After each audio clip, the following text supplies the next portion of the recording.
Miggity, miggity, mic, check, 1, 2.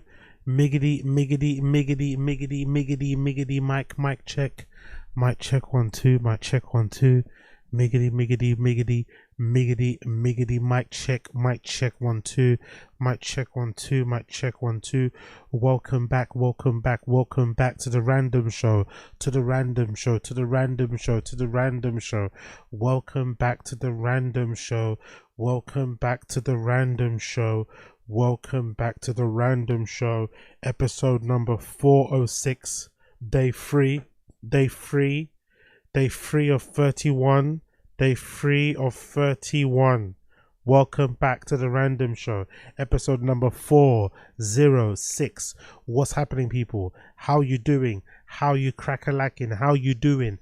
As you can tell, I'm fresh out of the shower.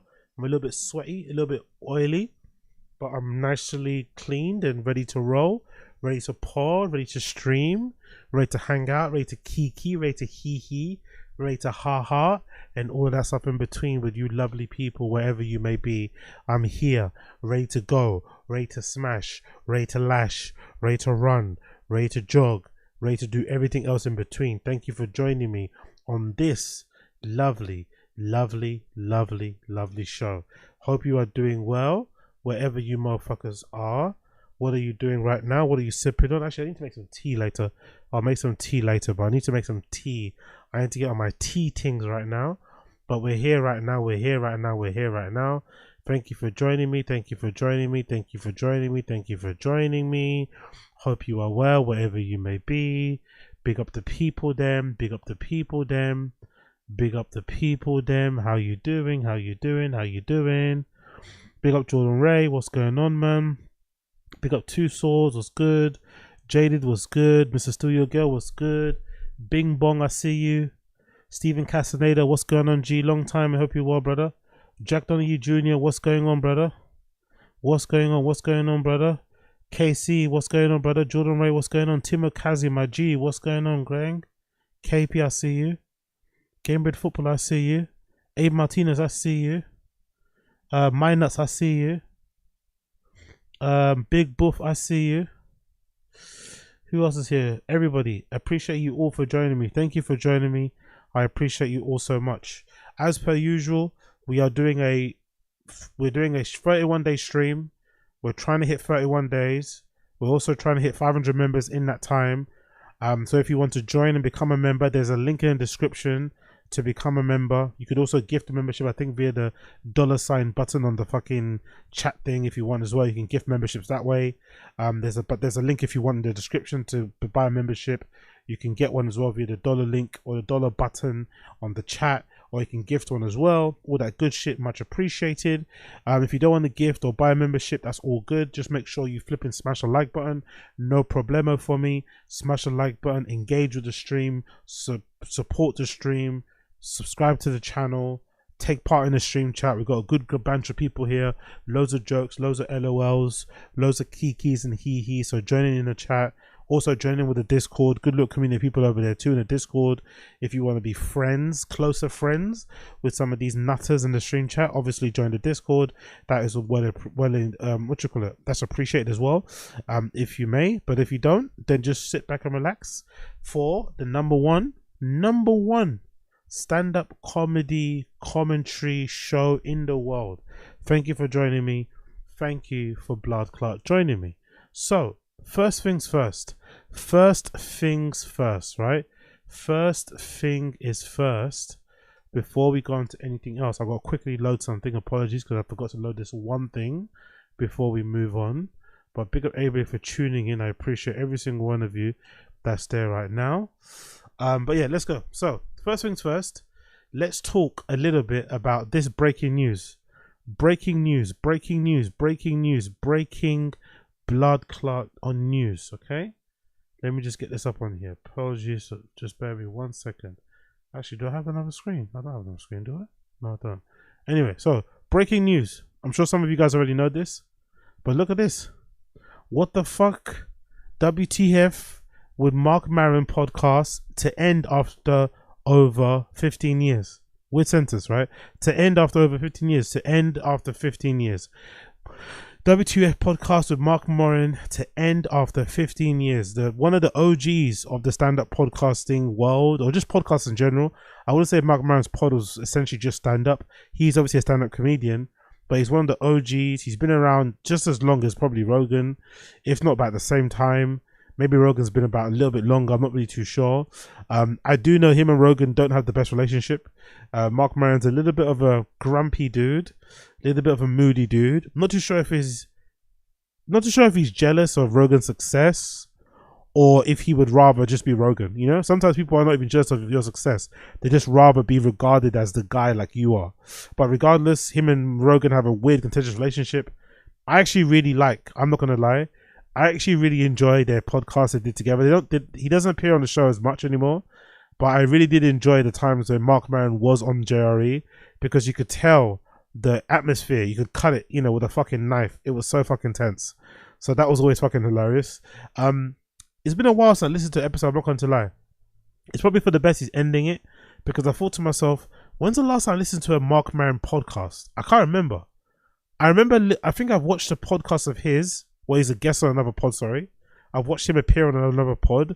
I think that was when he was on Tiger Belly, right? Recently. But I don't think I've watched an episode of his podcast in a very long time. I can't remember the last time I watched it. But to be fair to him, his episodes or his pod is really quite good. When it was good, it was quite good. He's got a really eclectic group of guests, especially the musicians that he'd bring on. He's usually a really good interviewer. I feel like he asks some very poignant questions. They get into some deep conversations. Obviously, his proper peak came around the presidential election, isn't it? When he had Barack Obama. Remember when he had Barack Obama on his pod? That was a big fucking deal.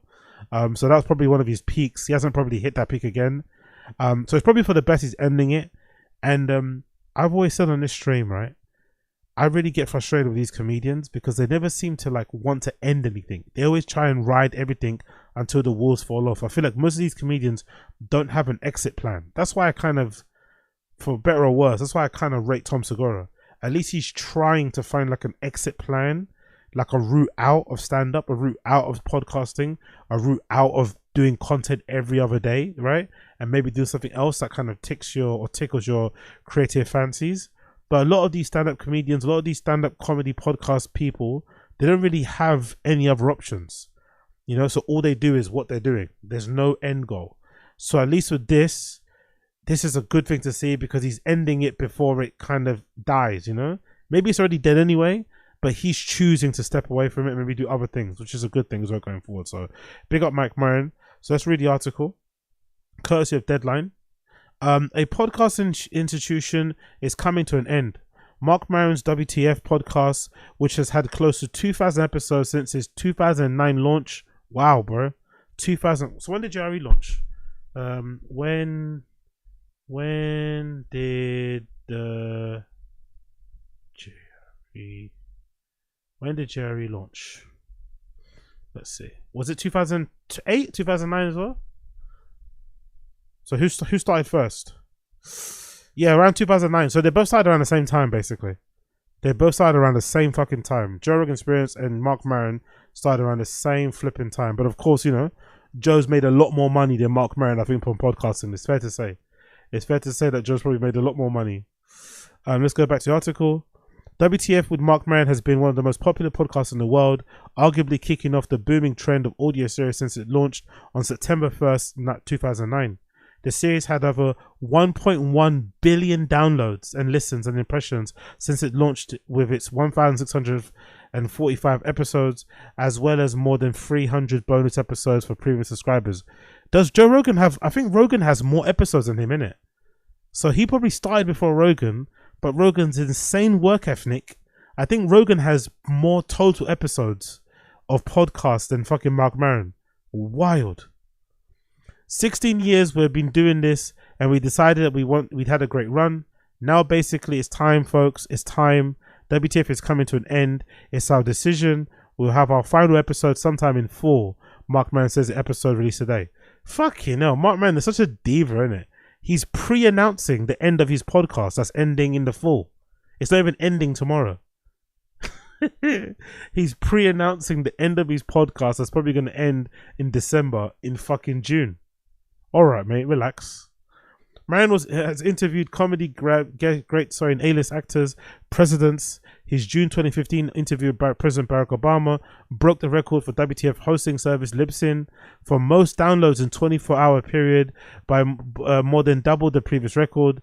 President Obama ventured in Marc Maron's garage in Highland Park, California, to discuss race relations and gun violence, as well as joking about black helicopter paranoia and taking jabs at Fox News. Other standout episodes included Todd Glass coming out in 2012 and 2010 episode with Robin Williams, which was selected as the Library of Congress for the preservation of United States National Recording Registry in 2022. That's fucking cool, man. That's a really cool accolade. R.I.P. Robin Williams, the fucking G and legend.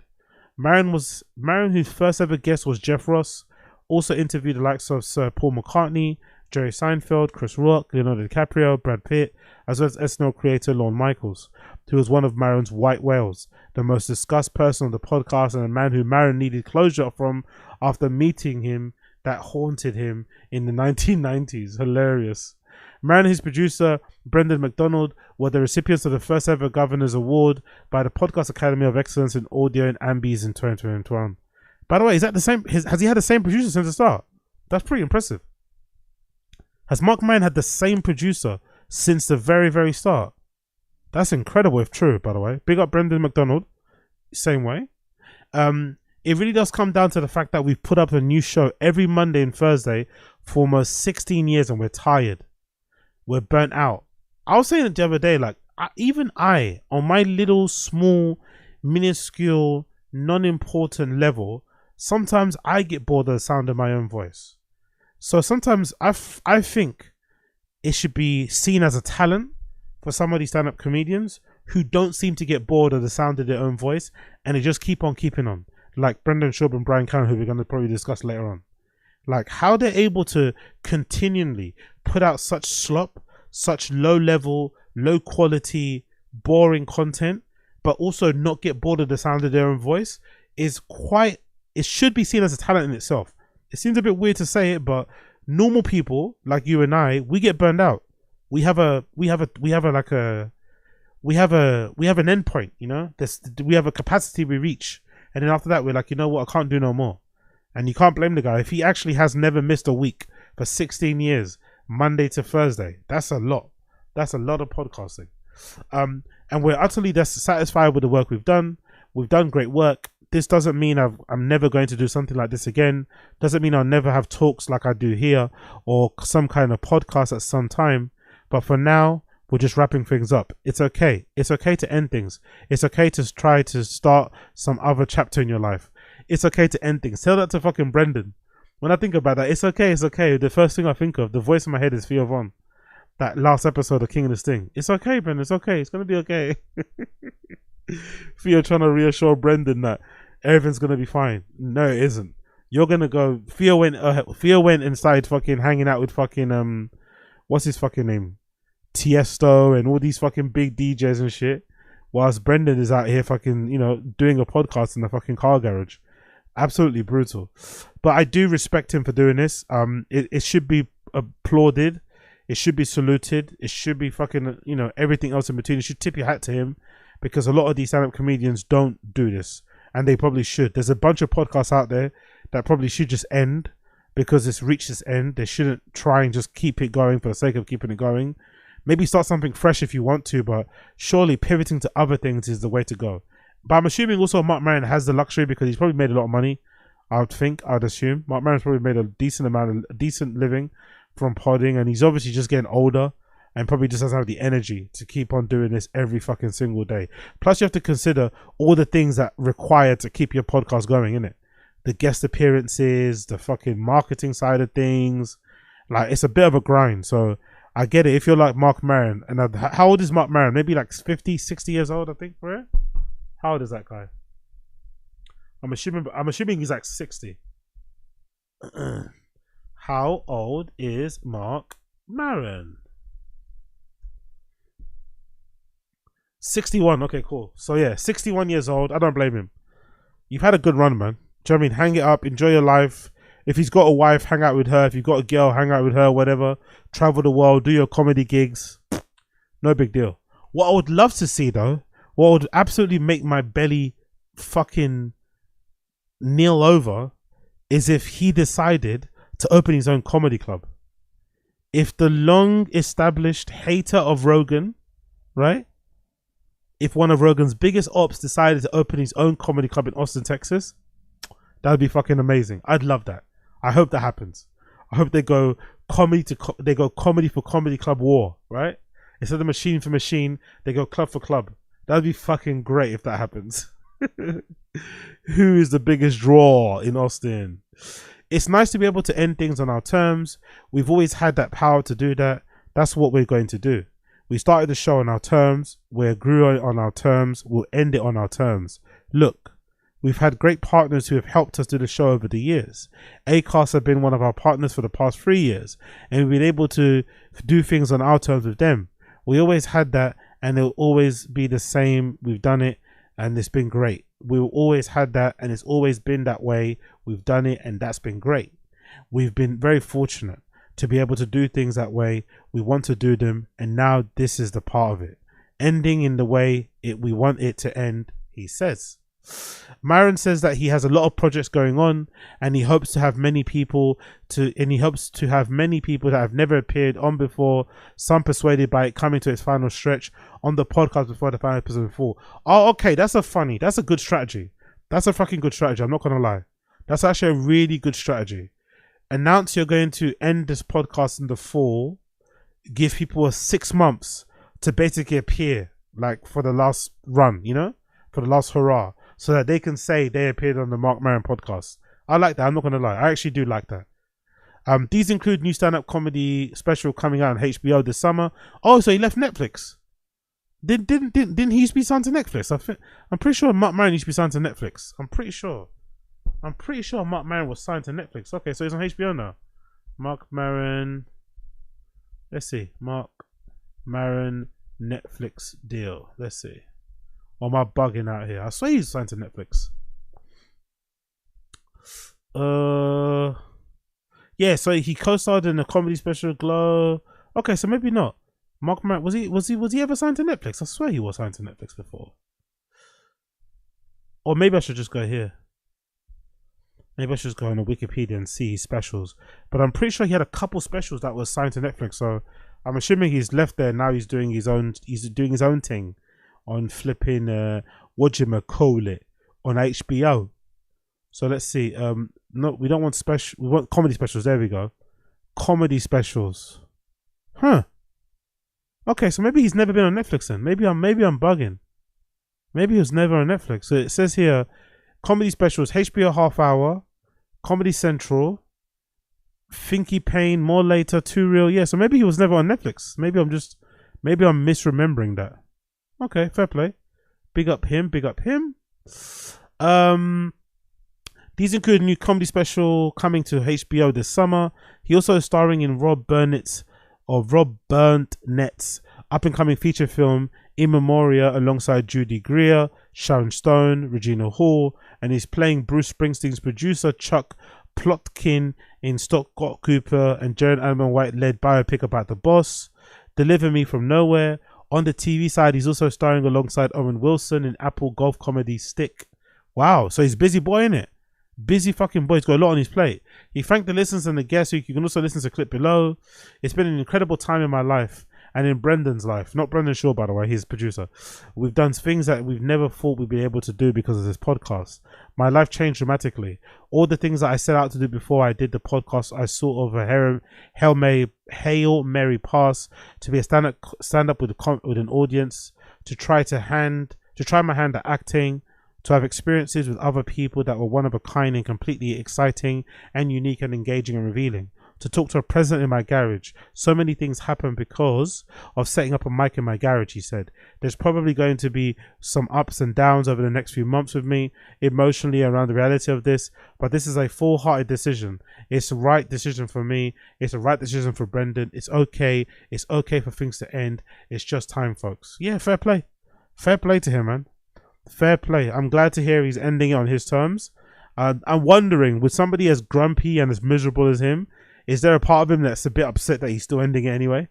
The fact that he's maybe, you know, he's ending it and Joe is still going. Joe most likely will get another fucking Spotify contract, you know, another fucking close to half a billion will be signed for Joe Rogan again. I wonder if he's actually happy about it, or if he's just, you know, putting up with it because he just has to end. I don't know, because you'd imagine it. It's probably quite low maintenance. His podcast, he probably doesn't require a lot of money to keep it going, right? There's no big fancy studio and shit. He seems to be a pretty chill guy in that kind of respect of things anyway. So it probably makes a lot of money. They probably, you know, after expenses, they probably have a lot of money they have left over. So there's a lot of money on the table that's being left. But hey, well, I guess it is what it is. Big up, Marc Maron. Big up Bloodclot Marc Maron. WTF podcast coming to an end after 15 years. 15 years in circulation. Good to know. Good to know. Good to know. Moving on. Let's talk quickly about No Jumper and about this minor thing, but I want to highlight it because it's bugging me. Now, some of you guys know that Adam22, the owner of No Jumper, is a bit of a cunt, right? He's a bit of an annoying guy. He's a bit of a dickhead. But for whatever reason, even though he falls out with a bunch of hosts and they leave under very dark clouds, very tumultuous relationship, a lot of mean stuff gets said about each other once they've left, insults get thrown, threats get made, blah, blah, blah, blah, blah. For whatever reason, some of these guys, most of these guys, always find their way back into fucking Adam22's warm embrace. And for the longest time, I can never figure out why that is.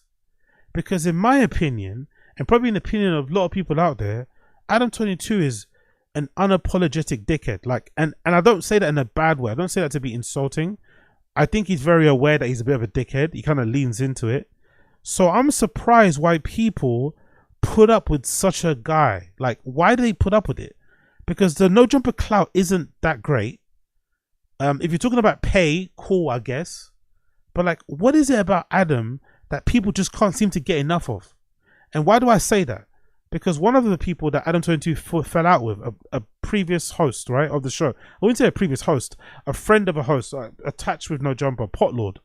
POTLORD, who's also a host on Reconnected. I watched that. It's a really good podcast. Definitely check it out with Blasey, Ryder, and Housephone. POTLORD and Adam22 have had a bit of a beef, a bit of a back and forth. Adam22 has said some stuff about his wife. POTLORD said some stuff about Adam22, but insults have been thrown. Adam22's basically said that POTLORD's a waste of space. He called him Roach Lord. He took the piss out of his eyes. He's drinking. Like, he's the amount of people that watch his streams, mocked him for not making any money, mocked that he didn't give him a job or paid him when he was hosting on No Jumper. Said a lot of things that you would think for a regular man that would be enough for you to be like, you know what, you're dead to me. But for whatever reason, and then on top of that, by the way, before I can forget, on top of POTLORD and Adam having their own little issues, Adam also fell out with, in a really big way, Housephone. He also kind of scummed, you know, what's his name, Blasey, who are two of POTLORD's friends and co-hosts on his podcast. So you'd think, even if POTLORD and Adam were cool, you'd think POTLORD, because of his allegiance and his loyalty to Housephone and Blasey, you'd think he'd keep Adam22 at arm's length. Like, yeah, you know, you fucked over my boys. Even though I don't have a problem with you, I can't really fuck with you because my boys don't fuck with you. Then if they get right with him, you can get right with him, but you don't just jump out the window and start trying to suck him off. So whatever reason, I'm kind of bearing the lead here. But in this particular episode of No Jumper Live, or No Jumper Show, sorry, episode number what? 346. Towards the beginning of the show, for whatever reason, POTLORD decides to call up the show live. And I think he calls up to discuss the fact that Almighty Suspect got locked up. Free Almighty Suspect. He got locked up. So I'm assuming, I don't know if POTLORD knows Suspect personally. I don't know what's going on there. But for some reason, POTLORD thought it'd be a good idea to call in. And I'm sitting here thinking like, bruh, like, Adam's told you in the most clearest words you can say that you're a dickhead. He's kind of called you out. He said he's not welcome on the show. One time when POTLORD had Adam on the phone when he was doing his own stream, he kind of meekly asked Adam if he could come back and be a host. And Adam said no. Like, yeah. So I don't understand this. Like, why is fucking Potlord calling Adam 22? Why can't people stay away from Adam? Even though Adam treats him like shit, and that's something something I'm gonna give Adam 22 credit for. He's a dickhead, but he's a consistent dickhead. He doesn't shift. He doesn't, you know, he doesn't shift. He has a consistent pattern of being a dickhead to a bunch of people over time. He doesn't pick and choose. He's a dickhead to everybody. But for some reason, people just can't get enough of him, and they keep going back. This is Potlord calling no jumper. I just don't understand. Hello, Twitch. Why the fuck is Potlord of all people calling me? It's just, yo, Potlord, what's up? Mr. 22 was good, gang. I'm on stream. Never thought this. Disgusting. Yuck. Mr. 22. Mister. Sir 22. Come on, Potlord, man. Again, maybe Potlord doesn't really think too much about his issue with Adam and beef, whatever, quote unquote. Maybe he thinks it's water under the bridge. Maybe he doesn't really care too much if Adam has said some insulting things about his wife and her looks and his family and his financial position and blah, blah, blah, blah, whatever. Maybe Potlord doesn't really mind all that. He doesn't care. He's got big shoulders. Water for Doug's back and all that shit. If your boy is house phone, just what Adam did to house phone towards the end, right? Scumming him with that trans person, bringing that person on the show, exposing the fact that, you know, house phone got fucking head from this person. Like, basically, yeah. Then them doing that makeup stream where Adam 22 try to insinuate that he paid for house phone's mum's fucking funeral, RIP mama house phone and shit. All of those little scummy things, the Blaser situation, how he got Blaser in the show and kind of scummed him in that regard. Like, come on, bruh. Come on, man. Just have loyalty to your friends or something. Like, fucking hell. Mr. Adam 22, you know? He sounds so happy to be on the phone to him as well. Yuck. This would be a call that we'd be taking on stream. What's up? Yeah, hey, hey. Because he was at Marathon Burger too. That's why I'm picking up. You don't know who Potlord is? that's Choke. What up, Choke? Okay. What happened? No way, you're a better rapper than House Phone.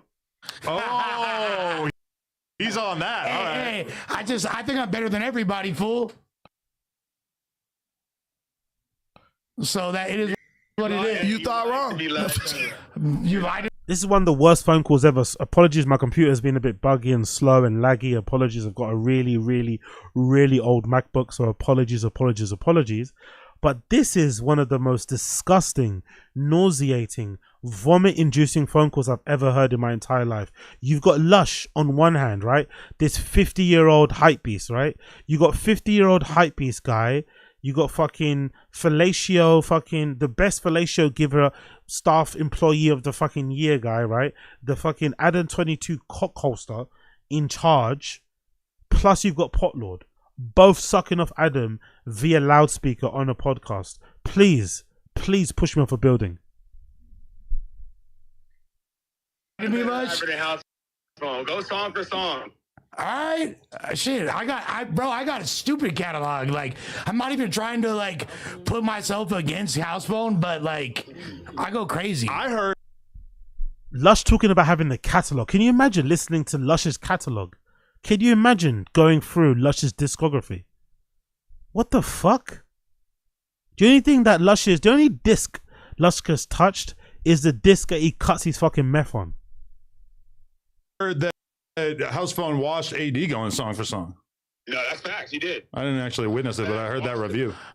Look, facts. Yeah, but like if I don't think I heard Yuri's never watched his 08 Mini Cooper. This is. Oh wait, he doesn't wash his ass. To be fair. Again, like just trying to suck up to Adam 22 because of the ongoing Yuri beef. This is one of the rare occasions where I'm going to defend Yuri. What's Yuri got to do with this? Why is Potlord throwing Yuri under the bus in order to get some cheap laughs off Adam 22? If you're going to suck off Adam 22, suck him off. Don't get other people to come in and help you and spit on it and rub it out for you. No, you do it. You get on your knees and you suck him off. Don't get other people involved. Yuri's a bit of a spang, we all know, but allow Yuri. Yuri's got nothing to do with this right now. Like, I don't know. but Oh, I can't believe we got a potlord call on here. But that's honestly, who just like, tried to call me. I got a new phone. it's a beef worth squashing just because we all have such mutual hatred of Yuri that I feel like it's like anything in the past, I'm willing to get over it just due to my absolute despising of Yuri. I'm not sensitive. I'm a grown man, so we good, gang. All right, that's cool. Oh my god, disgusting. I'm a grown man. Really? You're a grown man? I would have never guessed it. I'm a grown man. I'm not sensitive. Fucking hell, these guys are disgusting. And again, it's no one's concern. Who gives a fuck? If they want to be friends, let them be friends. I just want to know, what is it about, like, I don't even think no jumper clout is that worthwhile. Maybe I'm in the minority here. Maybe I'm too parasocial. Maybe I'm too detached. Maybe I'm too far, right? Maybe I'm too uninformed. But I don't think in 2025, when you're potlord and you've got your own fucking kick stream and you're part of a popping little podcast yourself on Reconnected, I don't really think no jumper clout is that good for you. Maybe no jumper clout is good for you if you're like a street dude, because of all the street drama that's attached to them. It's probably the wrong place to go if you've got, like, if you're part of a gang or stuff. But maybe if you want to increase your profile and you don't care about crashing out and shit, no, you don't care about going to prison, you don't care about, you know, making your situation hot, maybe it's good for you that way. But if you're a regular dude just trying to make content, I don't really see how no jumper is really going to elevate your shit, really, especially if you're these guys. Maybe for me, and if it's me, if you're a random person, you're a random small micro content creator, then fair enough. Going on there and getting your fucking, you know, getting your face seen might make your shit pop. But if you've already been seen, I don't understand why you're going back to the well. Like, you already drank from that no jumper well. You've had a bit of that clout. You've got something from it. You don't need to go back from it now. It's gone now. It's dead. There's nothing to be gained from it, really. It's fucking pathetic, really, man. Yuck. Were you at you went to Marathon Burger as well, right? No, I wasn't there. I was streaming. I wasn't there. Oh, okay. So I didn't go, but Rich Trapper called me and it was telling me about the whole shit. But yeah, I didn't go. okay, yeah. Brandon was there and Almighty were there, but not at the same time. Yeah, I heard y'all skedaddled. No bullshit, Brandon. I heard. Now he's getting involved in this. By the way, that Brandon build is fucking funny, isn't it? He looks funny, isn't it? To be fair, doesn't Brandon kind of look Asian? Or am I doing this whole Asian thing a bit? If Brandon looks like a black guy that if you put him in Photoshop and you change his skin tone color, he would look like a decent, like, he would look like an Asian guy. It wouldn't actually look that strange if he was Asian. There's something about his build and his face structure that looks very Asian-y. I mean, look, I got receipts to prove it, but I mean, the point of What do you mean? Wait, bro, you can't say receipts when you left. I have receipts to. You get a receipt when you leave. Look, here's the thing. When someone says, I'm going to pull up to a place and then shows up 4 hours later, nobody, and I was there the whole time, no one's scared of them. The fact, like, we all live in Southern. Wait. You can't give niggas a time, bro. First of all, you know LA. You can't get in Venice. It's a hard place to get to on a Saturday. There's nothing hard about getting to Venice Beach, bro. You can't give niggas no time. Like, if they on the way, stay there. This is what I know. Niggas are liars. You're a liar, and you're trying to be funny. And that's it. Like, bro. Please, Brandon. Just because of this fucking annoying no jumper reunion, I'd love it if Brandon offered to fight Potlord. That would be crazy. If Brandon offered to fight Potlord instead of Suspect now, if he puts his attention on fucking Potlord and they fucking throw down or something, maybe they'd go and roll, do some jiu-jitsu. I'd love to see that. I've been dealing with black people my whole life. Niggas will say, you already figured out. Niggas will say anything. Listen, I don't care. Niggas will say anything, bro, to get attention. That's what I know. And look, this is the thing. This is the point. This is the point. When the dude had the chance to squabble me, he pulled out a knife. Any dude who continue to defend that dude is only showing that they got the same type of heart as that dude. So if you're defending Suspect, you got the heart of Suspect. I said what I said. I'm done talking to you. That's it. I'm done talking to you. We're not from the same section. We're not from the same place. Whatever you say, bro, I don't even care about it. Whatever you say, that's fine. You did? That's fine. What do you mean whatever I say? And he know where I'm at every single Tuesday, every single Wednesday. Come on, bro. Anyway, I'm not going to continue on. why even the fuck is Potlord inserting himself into this Brandon and Almighty Suspect beef when Suspect is in prison? So I don't get it. I don't get it. Whatever. Potlord's fucking annoying, but I want to hear his response, right? So Potlord responded because I think a lot of people, not just me, I'm not the only fucking loser that pay attention to this sort of shit. A bunch of other losers online, big up all the losers online, pay attention to this stuff, and I think some of the fans weren't too happy that Potlord was on the phone with Adam 22. So I think he responded. So big up Yazzers. Yazzers actually got the clip here of Potlord responding and trying to, I'm assuming, explain why he was on the phone to Adam. Let's see what clip it is. Which clip is it that Potlord says it? Let's see. Which one can we go to? Which one can we go to? I think it's the one above, actually. So I think it should be one of these ones. Where is it? This one. Potlord responds to Brandon calling him a bum. Potlord told TRELL he called Adam 22. So it should be, I think it should be this one, right? I think it should be this one. Let's just see this one. Let's see this one. Potlord telling TRELL he called Adam 22. Let him find. By the way, calling another man to tell them that you called another man that he might have beef with to check the temperature, that's when you know you done some fucked up shit. Why are you calling TRELL? You know you fucked up. You know you did something bad. If you're calling another man to give them a heads up or to let them know or to ask their opinion on you calling that dude they got beef with, just don't do it. It's not that deep. Adam 22, it's no jumper. You're not missing out on much by not calling them, really. But hey, what do I know? Let's continue. Yeah. I'm gonna tell him. Hey, yo, wait. I forgot to tell you. I just got off the phone with Adam. Right? These niggas live on No Jumper right now. This nigga Lush stupid ass trying to say he a better rapper than House Phone, so I had to call in like, nigga, you stupid. And I went and I got on Brandon ass from running from home. What do you mean you had to call them? You had to. Who even knew that? Who even was paying attention to Lush saying he's a better rapper than House Phone? And why would that even be a reason to call anybody? Who gives a fuck?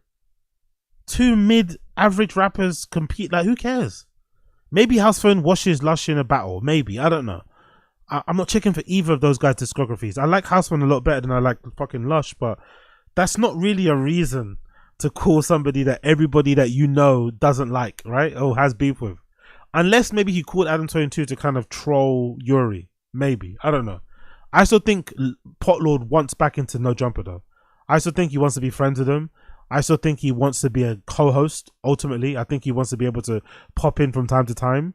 But I don't know if Adam 22 will do it. Because Potlord, you know, as much as I like him on Reconnected, he's kind of boring. You know? No offense to the guy. He's not the most interesting host you're gonna get. He's good on Reconnected, I think, maybe because those guys are his friends. But when he goes on other shows, he's not that interesting of a person to have, unless he's with the other Reconnected guys. So maybe that's his ultimate game. Maybe he just wants to get back on No Jumper and be a host on there. Maybe. Oh my! Oh yeah, I can't wait to see you. You's a bitch. Shut your bitch ass up. Bitch ass, you.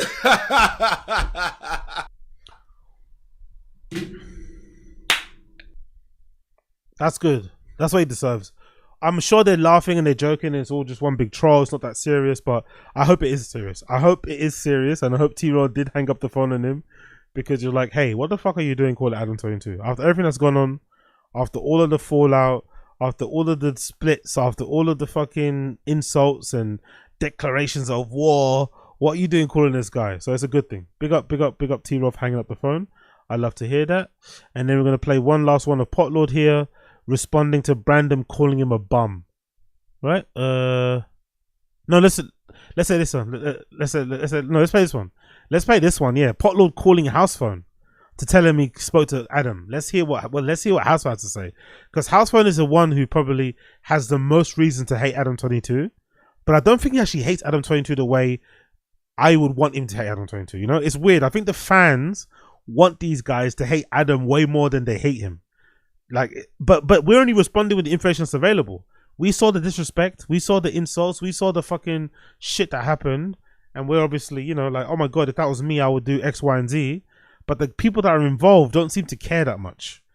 But I think they don't care because Adam is like Adam 22. I think if this was any other person, they wouldn't be sucking up on him so much. But I still don't get why, because Adam 22 is washed now. No Jumper isn't what it once was. So what are you sucking off?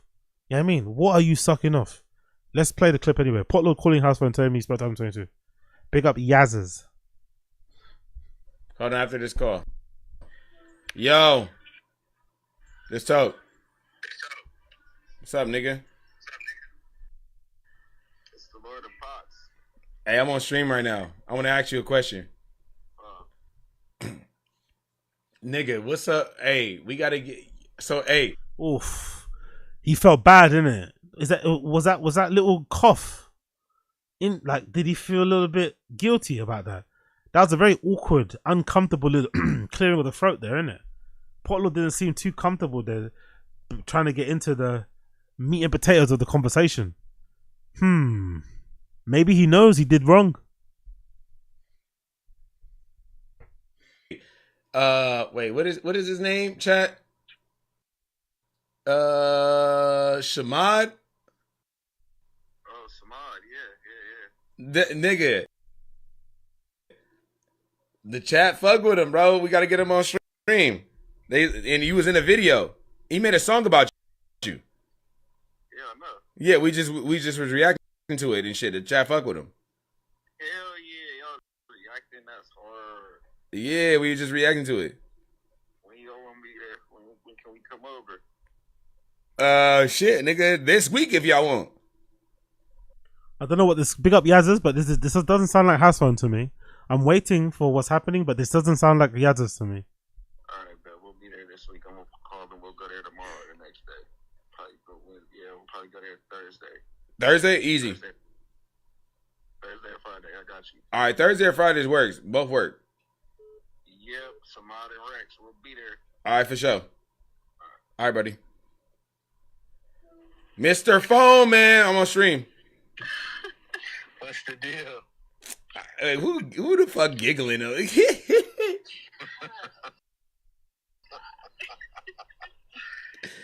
Hey. So why did I have to call in to the to Mr. 22 on a No Jumper live show? Why you? Is that like a way of speaking? How can you ask somebody on the phone why you had to call someone, or is that just a manner of speaking? It's a strange way of asking a question, that, isn't it? Or a strange way of even speaking to somebody. Why did I have to call? What? So because Lush was trying to say he was a better rapper than you. That's insane. Bro, yeah, bro, I was like, nigga, what? Like the chat told me, bro, I called in instantly, like, nigga, you're stupid. I mean, like, that's what you're supposed to feel by yourself, right? But, like, I don't know. Lush also said that he's, like, the best rapper in LA or some shit like that. Yeah, that's crazy. So, like, that's what I'm saying. So, like, you know, who even cares? Damn, you so friendly, bro. You just wanted, bro, just ask bro for a job back at this point. Exactly. Potlord is so over friendly. He's so eager. And again, I don't get it, because I feel like, even though I feel like they should all be hating Adam 22, right? For all the stuff he's done to him over the years. I feel like he's the one that, for some reason, Adam 22 doesn't even fire shots at Blasey that much. He hates Yuri, but they're going through this court case, so he's not really speaking about Yuri too much. He doesn't say too much stuff about House Phone, because I think behind the scenes, him and House Phone are like, okay. But I feel like I've heard Adam say some slick shit, say some things, some mean things about Potlord consistently for the last whatever months it is, 18 months or so. I think I've heard of him insulting Potlord way more than I've heard him insulting Yuri, Blasey, House Phone, or anybody else. Or maybe with the exception of maybe AD and Pun. I feel like Potlord's one that always gets bullets from Adam. So it's strange that he's going out of his way to really suck off Adam when it's clear that Adam doesn't really rate him at all. Adam doesn't rate him whatsoever. Like, he really doesn't. I think if he asks Adam for a job, he say no. He say, no, we're cool in that, but nah, I'd rather pass. Adam doesn't like you. I don't think so. But he really wants Adam to like him. It's kind of pathetic. God damn, you really sucking dick, huh? No, I'm sucking. Nah, I ain't gonna lie, I was clear. Imagine saying someone else, imagine saying someone else is sucking dick when you were on the phone literally sucking dick. Clip farming, no bullshit. You're the clip farm general. I was legit. I ain't gonna lie. I was legit clip farming. Look at the reaction on the comments about the clip farming, about him saying he's clip farming. Look at the reactions. The reactions in the comments say it all.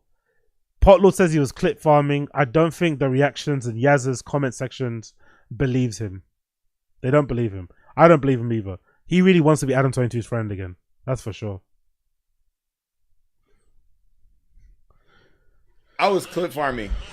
You already got both of us in trouble last time. Now you're getting yourself in trouble. With who, nigga? I work for myself. The fuck? Nigga, man. I don't give a fuck. Bro, your big homies was on our ass, bro. Like, why'd you call that nigga, bro? Yeah, I know. T-Rail just told me to shut the fuck up, bitch. Yeah, they about to be on you. They about to be on your ass again. I know. Who did you even call in to? Like, who number did you even call? What the fuck? I called Les first, and he didn't answer. And then we call Adam. Wow. So he has Adam's number as well. Honestly, man. I think there is something to be said about it. I'm over this, by the way. I'm fucking over this. This guy's a fucking donut. What are people in Yaz are saying? He's right, he works for himself. Everyone's saying, yep, that's lame. Clip farming excuses, lame as hell, SMH. I'm over it, but I reckon there's probably something in, right? There's probably something about being your unapologetic self that maybe people just can't avoid being next to. Maybe that's the key. Maybe even though Adam seems to be a bit of a dickhead and treats people poorly and scums people, maybe the fact that he's consistently a scummy guy, people just can't get enough of it because you know he's scummy. He's not trying to be not scummy. He's not trying to be a stand-up guy. He's not trying to be a man of integrity, principles, or whatever else it may be. He's just a scummy dude. You know exactly what he's about, and he also pays, right? Because I don't think I've ever heard of a single person complain they didn't get their money from No Jumper. I'm not gonna lie. Of all the people who have podcasts and do their own content, there are a bunch of people who are complaining and crying about not getting money. I don't think I've heard people say they never got their money. Maybe you say you don't get what you deserved, but I don't think I've heard somebody say, Adam didn't give me my check. Adam didn't give me my money. Like, they always get paid on time, it feels like. There's a lot of black people there. If they didn't get paid on time, you hear them fucking yapping. So maybe the fact that he pays people well or on time, even though he's a cunt, people look past the cunt side because of the money and the clout. That might be the thing. If you got money and clout, but you're a cunt, people will be okay with it. You have to have two of the three: money, clout, and whatever, bad attitude. If you got a bad attitude but you got money, people will stand next to you. If you've got money and clout, people will stand next to you. If you got so two of the three. Adam is a cunt, and he's got money. He's got all three, and he's got money to pay you, and he's got the clout of No Jumper to give you. So no wonder people just can't get a hold of him, or just can't get enough of him. Maybe that's what's going on. Maybe it's not that complicated. Okay, fair play. Big up Potlord, I guess. Big up fucking Potlord. Let's move on. DDG drama, bro. This stuff is just rumbling on and getting fucking more nasty, more vicious by the day. This is a new update courtesy of TMZ. DDG files to stop Halle Bailey from leaving the country with her son. Claims she's a risk to herself and infant. So if you know before, Halle Bailey and DDG are going through this really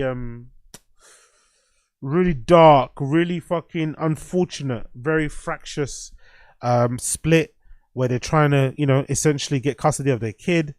And I think the last update on this was that Halle Bailey successfully was able to file for a restraining order. She was granted, I'm assuming, temporary custody of the child, and she was also granted the permission to go abroad because I think she's filming a movie in Italy sometime soon.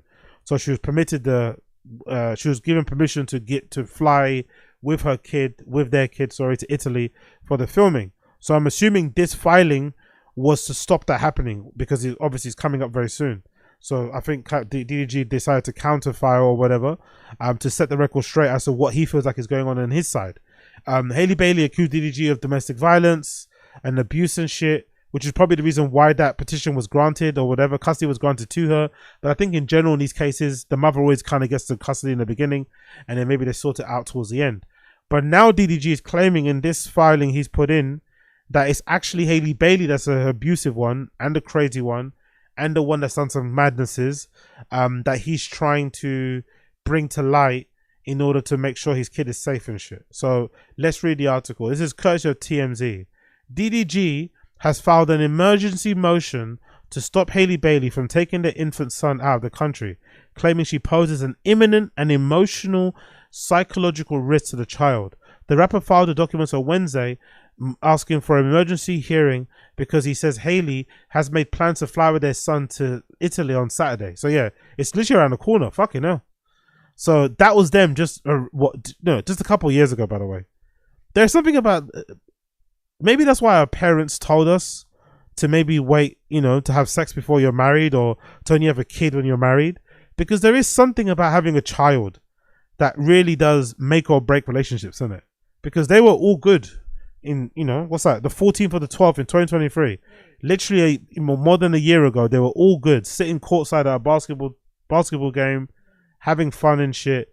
And then all of a sudden, here they are now, going blow for blow, insult for insult, skullduggery for skullduggery through the courts. And I think a lot of it has to do with the child. When that child came about, it kind of really put a strain on their relationship. But I also think, my theory has been that partly DDG is to blame for this. I say this only to say, I think as a man, you can't move on too quickly. You're just not allowed. And you're also going to send your girl for a loop. I think in these type of situations, if you got a baby mom, you got to kind of play it smart. You can't act like you've moved on that quickly. Because when DDG broke up with her, because I think that's how it happened. I think DDG is the one that left her. When DDG kind of broke up with her, he moved on from her very quickly. He was on streams with fucking beer and shit and other hot streamer girls, living his best life. And I think that really grinded Haley Bailey's gears. And I think she decided when she saw him on stream with all these hot girls, I'm going to make your life a living hell. So I think if you would have played the game a little bit and, I don't know, acted sad or don't go on stream with girls and just, did his own solo streams, I don't think this would have been as bad. I think Haley Bailey's kind of punishing him for moving on too quickly. That's my theory. It could be different, but I don't know. Let's continue. DDG says the court shouldn't allow this because Haley isn't mentally healthy enough to care for herself and the child, and he worries about what she might do if she leaves the court's jurisdiction. God Almighty! So he's putting it out there that his baby mum is mentally unwell. I guess you have to do this because she put it out there that he's a domestic abuser, right? Which he probably isn't, to be honest. But I think they're quite toxic anyway. That's probably the safest assumption I could say from this whole thing. They're probably very toxic. They're very young. I'm assuming they're probably under 27, 28, probably both of them. Having a kid like that at that age, it's just trouble. It's just fucking trouble. DDG provides examples of alleged conduct he thinks is troubling, claiming that Haley once took his gun, left the house without telling him where she was going. DDG alleges he ultimately found her outside holding just a weapon. He says she was pregnant when this incident went down. Yo, that is dark. That is worrying. That is scary. Because let's flip the roles. DDG takes her gun and leaves without telling her, and takes the baby, and then she finds him on a park bench somewhere holding the baby and the gun.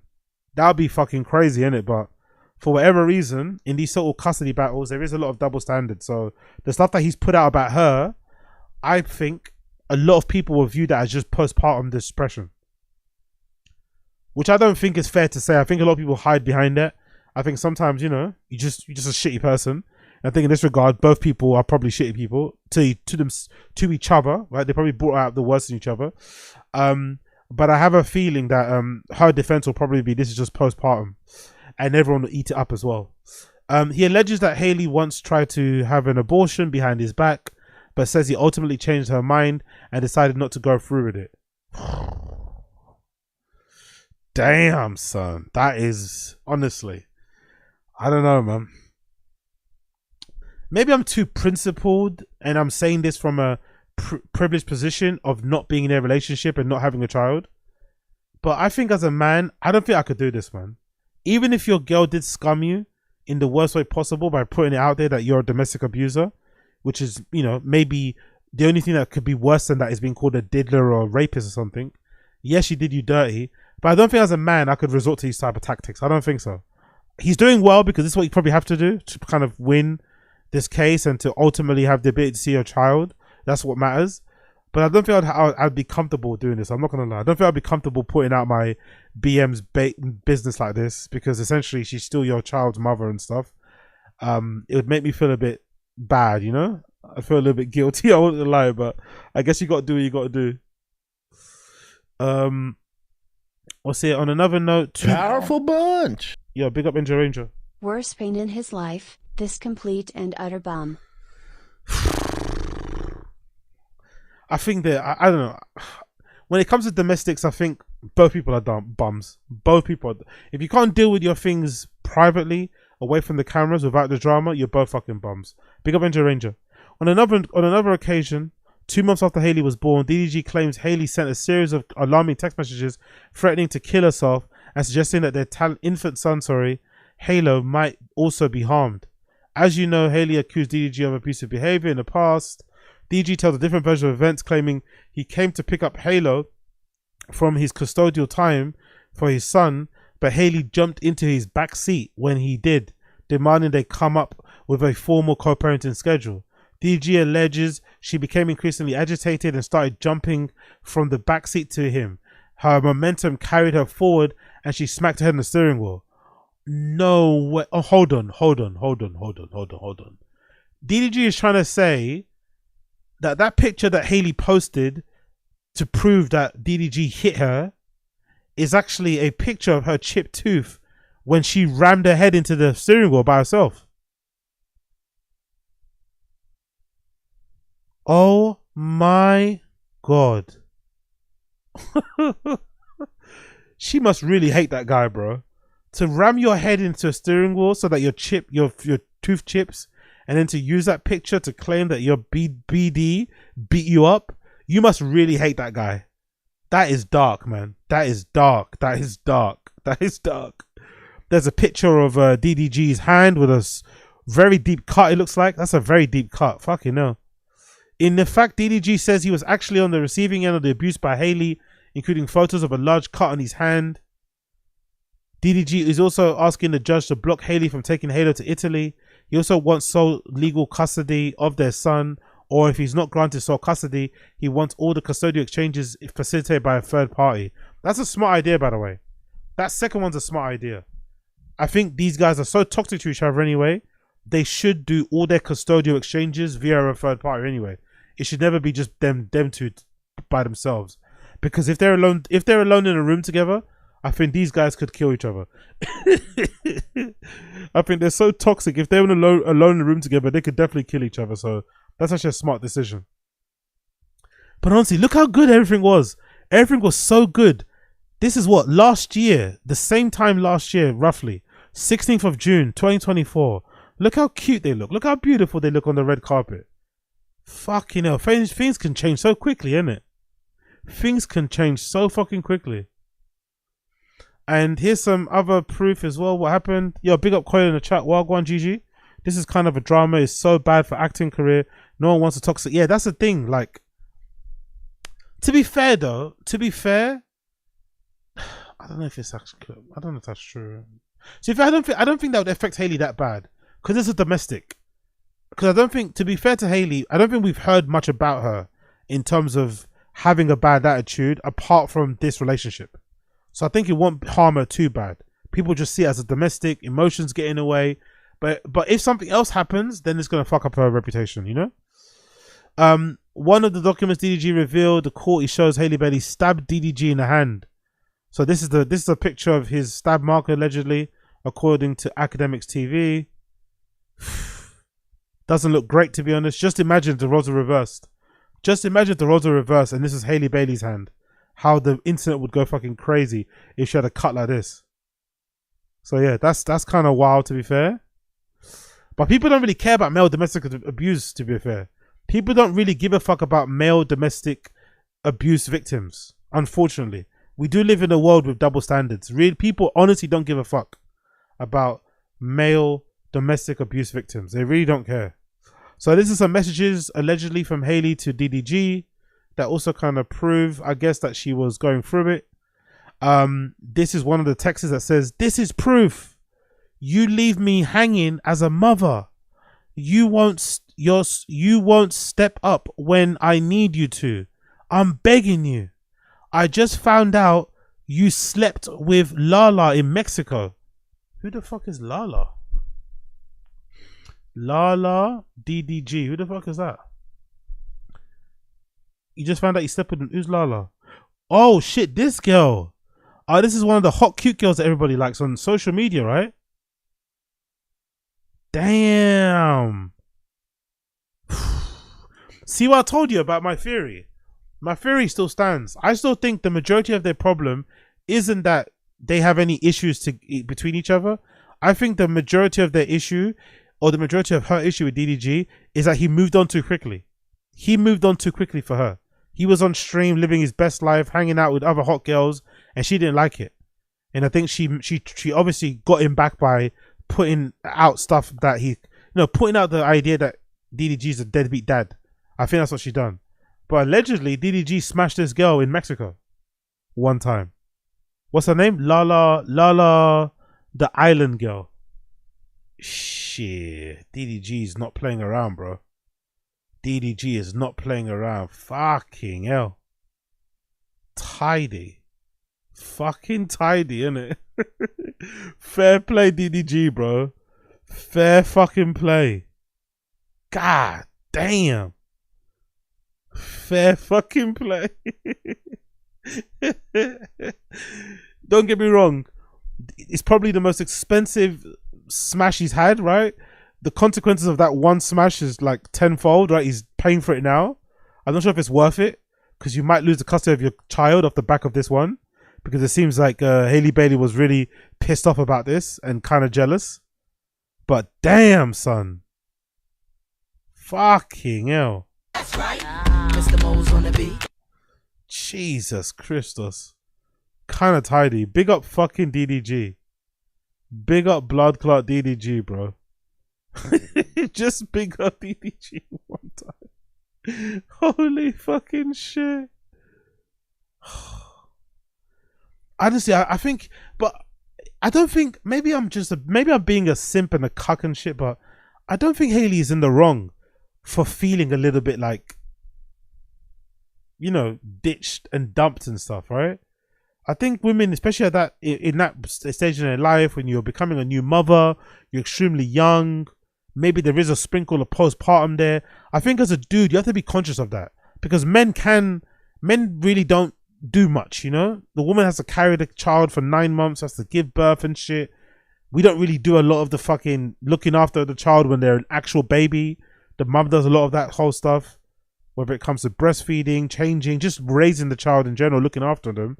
So I think if you do break up with your BM in that stage, you probably owe it to them to still be like by their side and just helping out and stuff, and not be so out there, not be so outside, At least pretend like you're not outside. At least lie, Don't be putting it all out on your socials, because that woman, if she sees that, she's going to be really angry and she's going to make you pay. And Haley Bailey's making DDG pay. DDG's firing back, which is good to see, but he's making him pay. Yeah, this lady is not too bad to look at, bro. Not gonna lie. This woman is not too shabby to look at. DDG did the bad one here. Fucking hell. DDG did a mad one.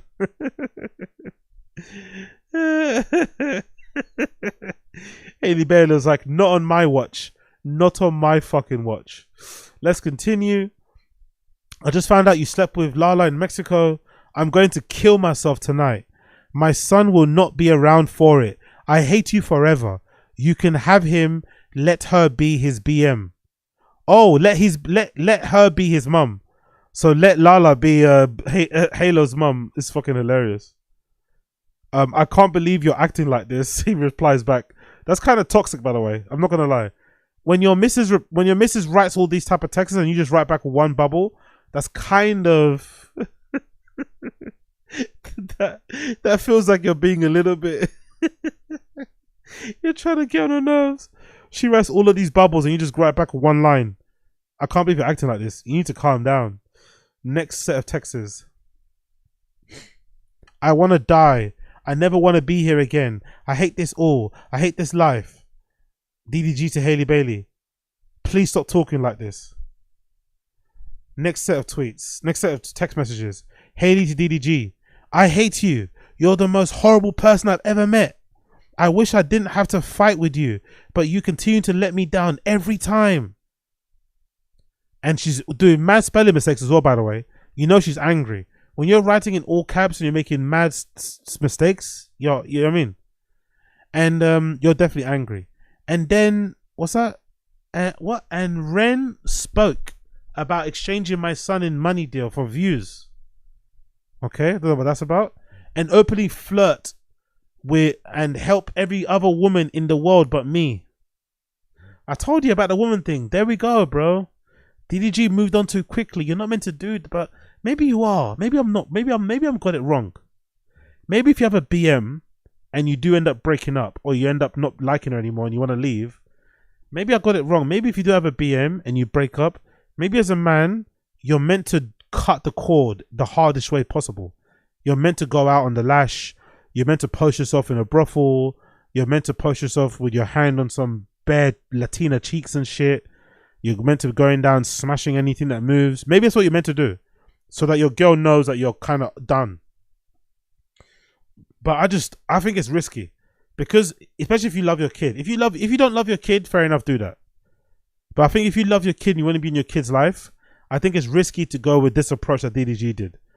I think it's better to just kind of play the game, pretend like you're sad about the breakup, and then just try and, you know, hang around so you can see her son as much as possible. You hate me and want me to die. I want to die because of you. I will die because of you. People who threaten suicide. People who threaten suicide in arguments confuse me. Because in my opinion, I can't think of a single argument topic that would ever require a threat of unaliving or suicide. It doesn't make sense to me. Maybe I'm in the minority. I don't think there's a single argument I could have that would warrant me responding with, I'm going to kill myself because of you. But I guess the reason for that sort of thing is to make the person feel really bad, because suicide is such a heavy thing, such a heavy topic, that if you say it, the person, it's almost like you remove their right to have a reason to be upset with you. Automatically, you're the person everyone should be concerned about, because you're clearly unstable. But I think it's so unnecessary, it's so excessive, it's so out, it's so over the top as a reaction, you know? Just chill. Just chill. And be honest as well, look at the dates too. The 3rd of the 22nd. She was saying she went to kill herself on the 3rd of the 20, on the 22nd of the 3rd, and then a couple of days before that, she was all on the red carpet with this guy, hanging out, having good fun. So it went from being on the red carpet, smiling and cheesing for the cameras, to suddenly, I want to kill myself in the space of a couple of days. Like, come on, bro. She needs to relax. Next set of texts here. Let's see this other one, courtesy of Academics TV. This one says from Haley. She says to DDG, please take Halo, in all caps. DDG replies and says to her, I'm genuinely scared of you, man. I feel like you're going to kill me in my sleep one day. I'm not allowing you in my house around guns. Please just go home and I'll pick up Halo from there. So what? Did she arrive to his house then, I'm assuming? She maybe pulled up to his house and won't drop off the kid. And he said, no, don't. I'll pick him up, don't worry. Me and Halo are in the cold and you won't let us in your house. Are you serious? To be fair, that's kind of wild though. That kind of shows that she's a bit dangerous, because if you know, I don't get this. I get the feeling that DDG does love his kid and does like being around the kid a lot. So if the kid was outside, he would make the effort to go and pick up the kid, but it seems like he didn't want to go outside because he was legitimately afraid of his safety. It's funny that this Hailey Bailey girl has the personality that we all think Chloe has, isn't it? Chloe Bailey seems like the nutty, crazy one, but it actually seems like the princess, the innocent, cutie faced girl, of the sisters, anyway, of the Bailey sisters. It seems like Hailey's the one that's proper unhinged. Fucking hell. But again, maybe DDG did this to her. Maybe he pushed her buttons. I don't know. Domestics are fucking messy, man. I'm just reading these texts. I don't fucking know what's going on. Another set of texts here. Let's see this one. Courtesy of Academics TV. More fucking iMessages. What happened here? Let it load. Bear with me a second. Come on. We got everybody in the stream chat as well. Like the stream, subscribe to the channel. Join the channel. We're trying to reach 500 members by the end of the 31 days. So if you want to become a member, there's a link in the description to become a member. There's a link in the description to become a member. Become a member. Help a brother out. That'd be much appreciated, people. Appreciate you. Let's get this up here. It's quite a big one. It's quite a long one. Let's see what this is saying. So this is another set of texts. She texts DDG. This is proof. You leave me hanging as a mother. You won't step up when I need you. Okay, that's the same one we read before. Answer the fucking phone. Oh, hold on. Oh, you put your penis inside of her in Mexico. Yo, she's really mad about. To be fair, I think most women will be jealous about this anyway, innit? I think most women will be jealous. Most women will be fucking jealous if you left them with a child. I don't know. Hailey Bailey must be like 20 something. How old is Hailey Bailey? How old is she? Hailey Bailey age. She's 25. Yeah. If you leave a 25-year-old woman by herself to look after a child, right? And then you are gallivanting around Mexico, piping Lala, the island girl, I'd be jealous too. You know? I'd be fucking jealous too. Like, what the fuck? Like, look at this girl. Fucking hell. I'd be jealous too, mate. I'm jealous. I'm not even Hailey Bailey and I'm jealous. Holy shit, man. You put your penis inside of her in Mexico. Answer the fucking phone. I'm gonna try one more time. If you don't answer, it's over forever. I'm not playing, Daryl. That's it. She says, I just want to be left alone, please. I'm calling for help. I have a knife. Fucking hell, bro. This woman is a bit much, isn't it? This woman's a bit much. I'm calling for help. I have a knife. Like, what are you doing, bro? But why don't you care? Powerful bunch. Wounded a C. No more mermaid or DDG. That's hilarious. Pick up a song, so funny. That's so true. Yo, I don't know what's wrong with this girl, man. To be fair though, he makes a good point. Assad makes a good point. If this was a guy, their career's over, innit? But I don't think hers is. If Texas came out about you and you were a Disney star, actor, whatever, and it came out that you said these type of things to your missus, it'd be over for you in your acting career. The double standards, man. So unfair. Another one here. I think it's the same thing that we read already, right? The most serious episode occurred on March 21st, 2024, when the petitioner sent a series of alarming text messages threatening to kill herself, suggesting that the infant son might also be harmed. She then proceeded to drive her vehicle with a child in the car while emotionally unhinged state. Respondent was so disturbed by a condition that he immediately contacted petitioner's godmother to intervene and assist. Implications of the incident are deeply troubling. Petitioner placed the life of the minor in danger and in direct jeopardy by operating a motor vehicle while in a mental state that she herself described as suicidal. The risk of the child's physical and emotional well-being was imminent. I'm interested to know if the judge is gonna. I'm interested to see if the judge will rule this in DDG's favor or just go with the mum. I'm really curious to see what happens. I'm really curious to see what happens. Jesus Christ! Look at the comments. That's a bit much there.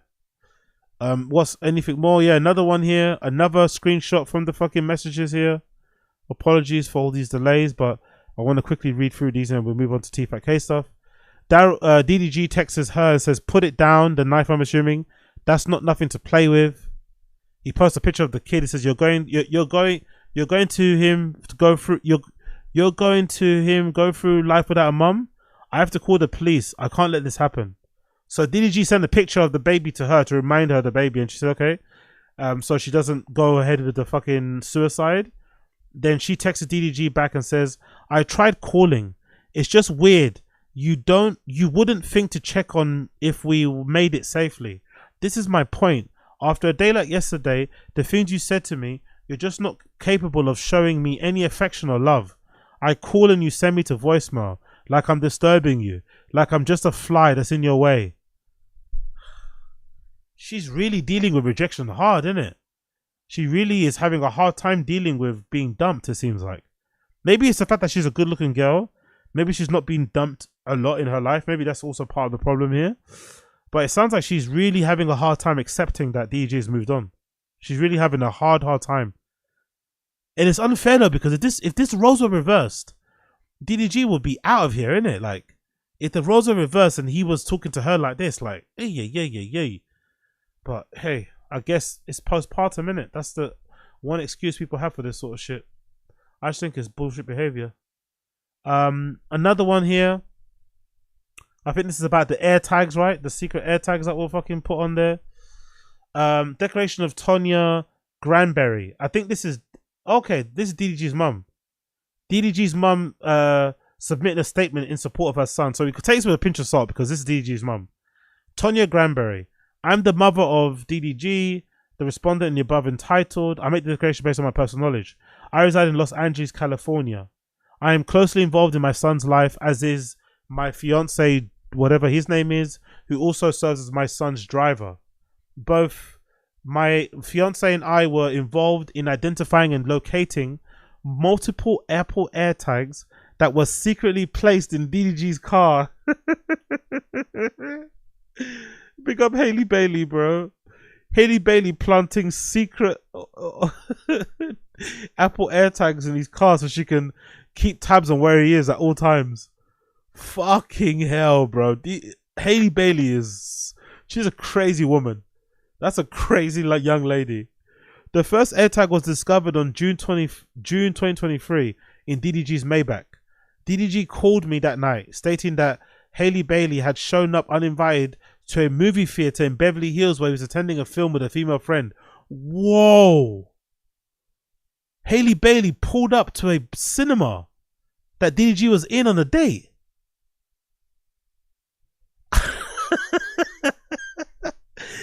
Yo, she's crazy. She saw him. She saw the AirTag at a cinema. She said, "Oh hell no! Oh hell no! I'm out here breastfeeding this kid, and you're in fucking cinema, fucking finger banging some fucking hottie. Nah, no way." DG called me directly that night, angrily stating that Haley Bailey called me that night, angrily stating that she knew DDG was at the movies and made threats to fuck him up.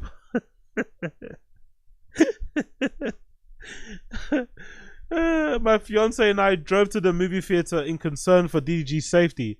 When we arrived, we saw Haley outside the theater, visibly upset and attempting to confront and physically fight the woman. Wow. I personally intervened to help escape the situation. So there's probably going to be proof. There's evidence. Eyewitness. That girl, whoever she was, she could definitely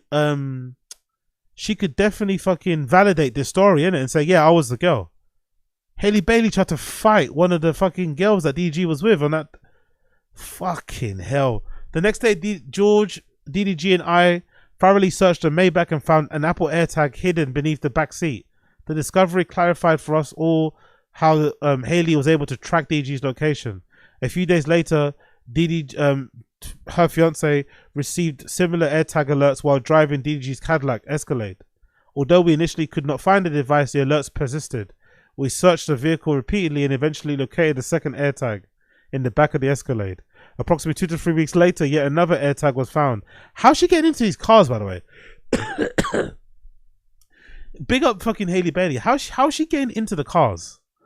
We found another AirTag in an Escalade, this time concealed inside a vitamin bottle. Again, my fiance's phone was receiving AirTags, tracking alerts while driving. After persistent searching, DG located a device hidden in a bottle. She's psycho, bro. Hailey Bailey is psycho. Fucking hell, woman. Relax, man. Relax. She's really don't like that DDG moved on. She fucking hates that guy. A fourth AirTag was found in April 2024 after the birth of DDG's son Halo. I personally found the device inside. So she was doing this whole thing before the kid was even born. So she was harassing him, stalking him while she was pregnant. I personally, Jesus, what are you doing, girl? So she tried to fight. Hold on, she tried to fight that girl at a cinema while she was pregnant. I personally found this device inside the baby's diaper bag, hidden underneath the internal cardboard lining. This device was a different model, one commonly marketed for use with pets. I take a photograph of the AirTag, which is attached in Decoration Exhibit number 6. Each of the discoveries involved in DDG had me working together to locate the devices. In January 2025, my fiance and I moved into DDG's house. While helping clean and organize the house, I discovered a box of unused AirTags in a drawer in DDG's bedroom. These had been left behind by Hailey Bailey, who had lived in the home on and off both before and during her pregnancy. She moved out shortly after the baby was born, December 2023. The box of AirTags remains in DDG's possession. So DDG's mum and his stepdad had to move in to help protect him from Hailey Bailey.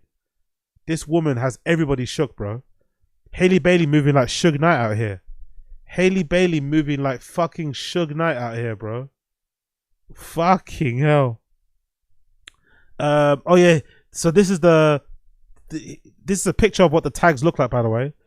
This is the picture of those of the I guess this is like a whatever for a cat and shit or whatever, a pet that you can put an AirTag in. So I guess she secretly hid the AirTag inside that little collar that you put on a cat so no one would find it. That's fucking insane. But it's actually kind of smart, actually.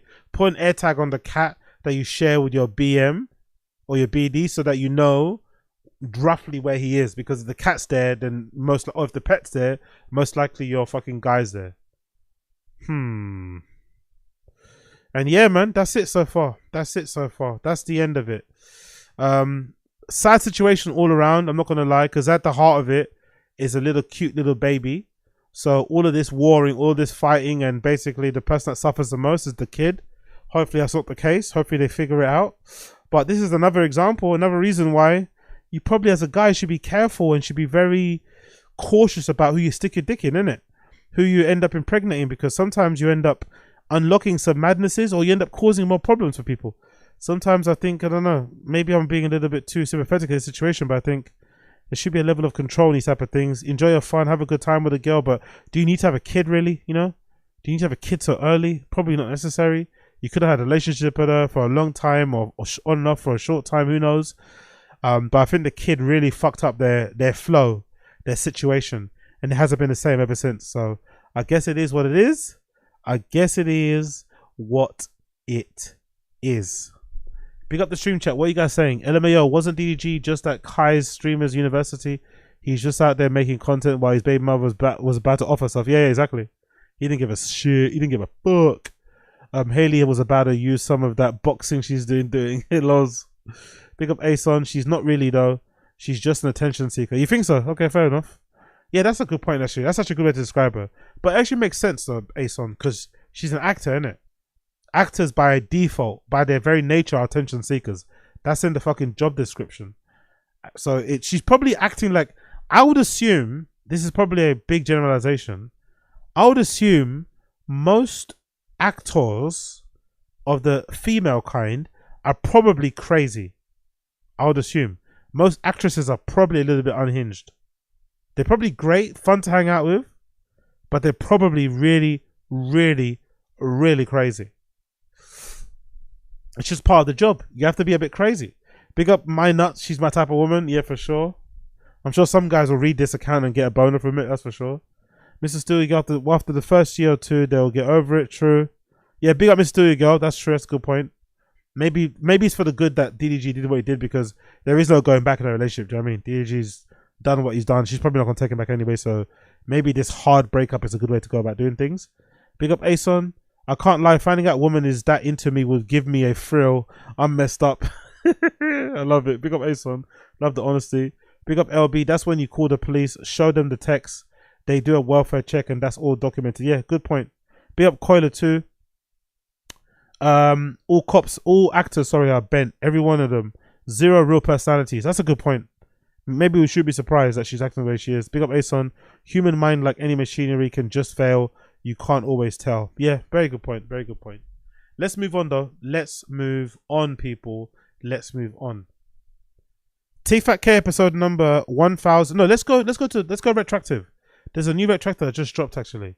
There's a new retroactive. You know how much I love retroactive. Big up retroactive. New episode of retroactive just dropped. It's called Bert Kreischer's Dad Exposes Him. Let's react to that one. Big up fucking retroactive. You know how much I love retroactive. New retroactive just dropped. Bert Kreischer's Dad Exposes Him. Let's react to that one. Big up everybody tuning in. If you like what you're seeing, see what you like, please like the stream. Smash the like button. And also, if you want to become a member of the channel, there's a link in the description to become a member. Join. I'm trying to hit 500 members by the end of the 31 days. So if you want to join, that'd be much appreciated too. Let's fucking go. And you always say, I have an active imagination.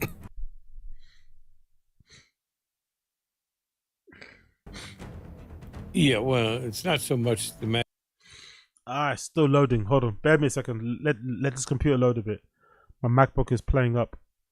I think Chin has sent my MacBook a virus, or Chin replaced my MacBook with his MacBook. Bear me a second as it loads. Cool, let's go. And you always say, I have an active imagination. Yeah, well, it's not so for fuck's sake. much the imagination, it's the truth that eludes you. Hold on. Bert's dad going in for the end. God damn, we finally get a perfect summation of Bert Kreischer and thousands of reviews of his comedy sets and podcast stories. Thank you, Mr. Lawman Bert Creator, for the confirmation. It then gets worse for Bert immediately after. I don't know if you've seen this, but Leanne sees this. I've never cared about money, and I've never known about money, and I never thought about money. The biggest headbutts we ever had was when I would spend your money without thinking about money. Yeah, I'm a co-card. I'm not sure that's something to brag about, to be fair. You know? But it's also funny how normal and well-adjusted and even killed Bert Kreischer's dad looks compared to him, innit? Bert looks like a complete mess compared to his dad. Like a complete fucking mess. They look closer in age, actually, but they're probably quite far apart. They look actually quite close in age, but they're really far apart. But it's mostly because of how fucked up Bert looks. Right? Taking my friends to Amico and buying them groceries. And beer. And then they'd give me money. They'd give me cash, and that's how I made money. I spent so much money at Amico, I got an award, I think.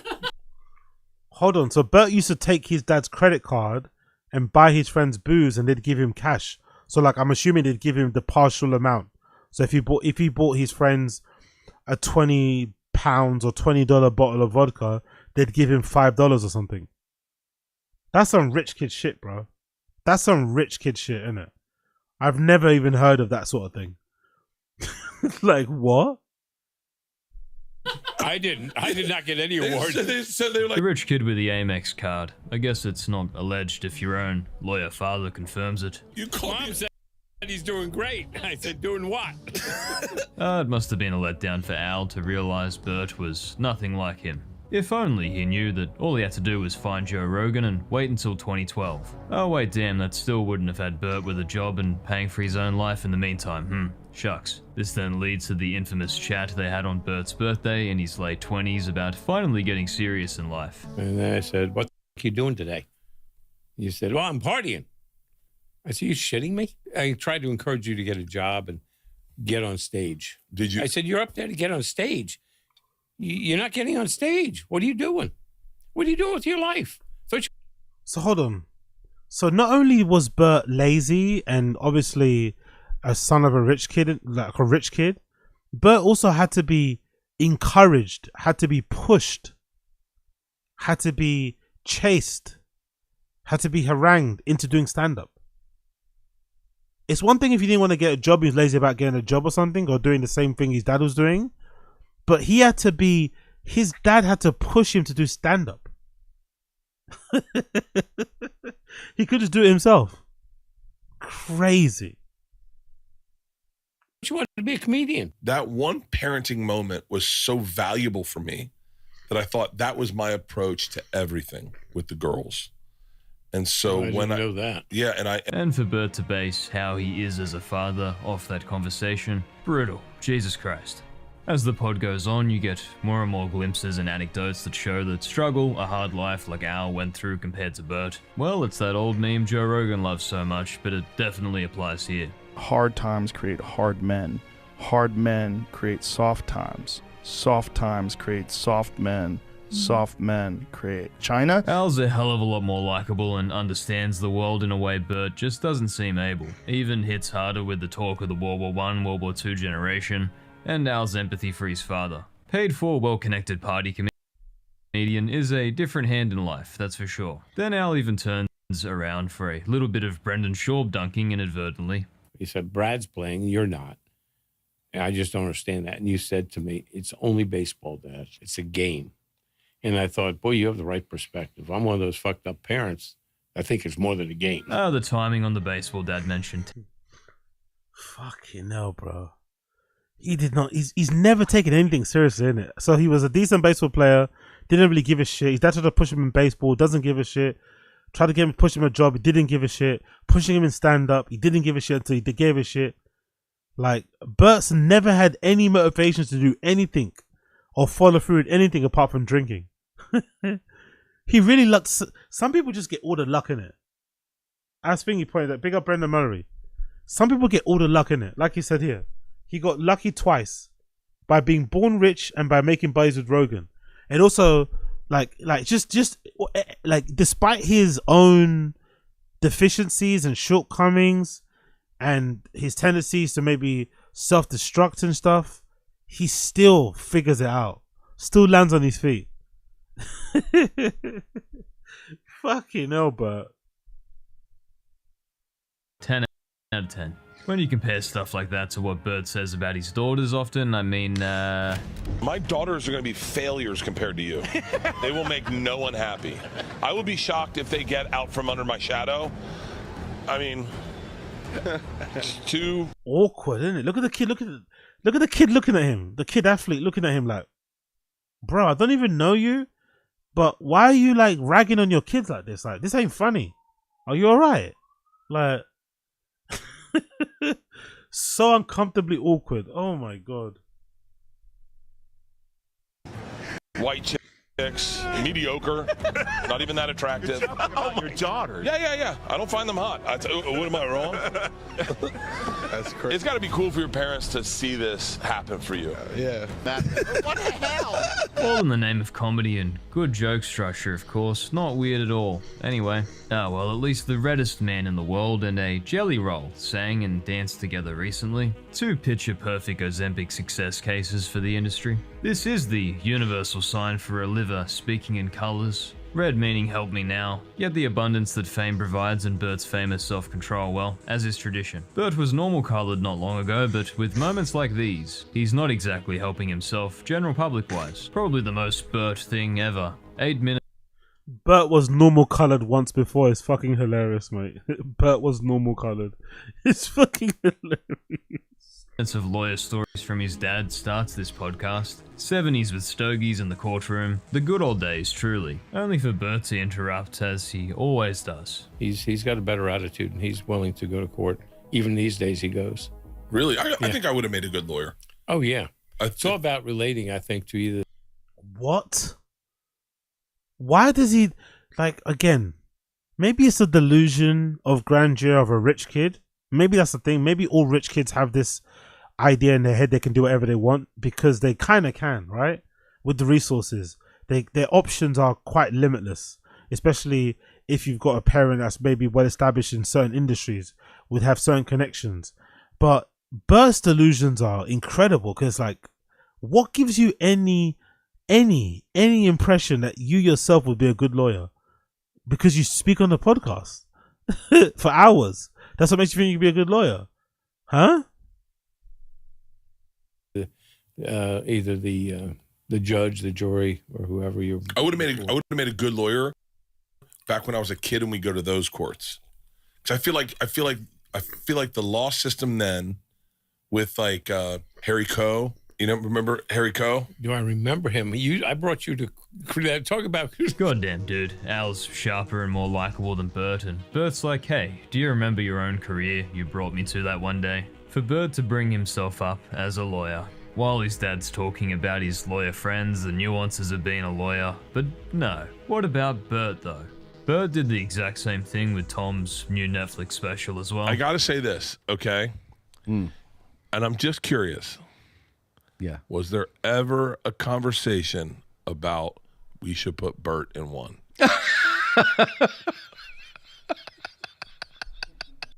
That's fucking hilarious, by the way. That's a really good. That's a really good bit, but it's a really good fucking genuine moment. But it's also heartbreaking because I think he's asking Tom about being in, you know, about if there was ever an opportunity that he'd be in his fucking new Netflix show, and the way that Tom is laughing Powerful is funny. bunch. Big up Asada Disease. Your Honor. Pig squeal. Wait. Pig snort. Lawyer Bert. Can you imagine? Wait. Yana. Like, what? Bad thoughts wise, it was an improvement on 69 minutes, but that was so poorly received that wasn't hard. It's still basically Louis CK's Louis, but from AliExpress, with the crudeness turned up to 11. We'd go through. He pronounces AliExpress. Is that how people pronounce it? Isn't AliExpress pronounced AliExpress, not AliExpress? Big up Retroactive. Is that how you pronounce AliExpress? I thought it's not Ali, it's Ali, no? CK's Louis, but from AliExpress, with the crudeness turned up to 11. We'd go through it, but Netflix much from AliExpress, with the crudeness turned up to 11. We'd go through it, but Netflix, much like the WWE, will get me before I hit upload. It wasn't enough for Bert and Tom's embarrassing Brady roast PowerPoint presentation. He wanted to be a part of this too, but just like Protect Our Parks and comedy in general, Bert is on the way out enough now that he's thinking Lucky was his last special potentially. The horrible no real joke structure there, comments about his family however, still just don't make much sense yet. Especially when his dad is the opposite on the surface. God bless Jumbo Elliott for giving me a scholarship to Villanova. Because my mom and dad were middle class folks. My dad died when I was a junior in high school. Do I really love pressure, or is that just something he said when we were kids when I was playing baseball? No, well, I saw it in baseball. That's where I saw it. I didn't see it in academics. I kept looking. I'd ask Mom, maybe I don't see it. His dad even tries to be nice. I kept looking. God almighty, bro. Like, so literally, Bert's dad comes from humble beginnings, middle class family. His dad died when he was fairly young, so I'm assuming, you know, the main breadwinner back then in the family is dead when you're super young, which probably might explain his work ethic and why he became so wealthy. And then you have a kid like Bert Kreischer who's just like drinking away your fortune. No, actually, not even drinking away your fortune. He lucks out somehow, right? Bert maybe rinses your credit card when he's in college, but he lucks out somehow and meets Rogan in the process of trying to become a stand-up comedian, and then he ends up making millions off of his own back doing stand-up comedy. And even that you have to encourage him and push him to do. He's got such little drive, such little fucking whatever ambition, that you even have to push him to do stand-up. He lucks out, meets Rogan, but then becomes incredibly famous off the back of that, and very wealthy as well in his own right, and he's just pissing it all away.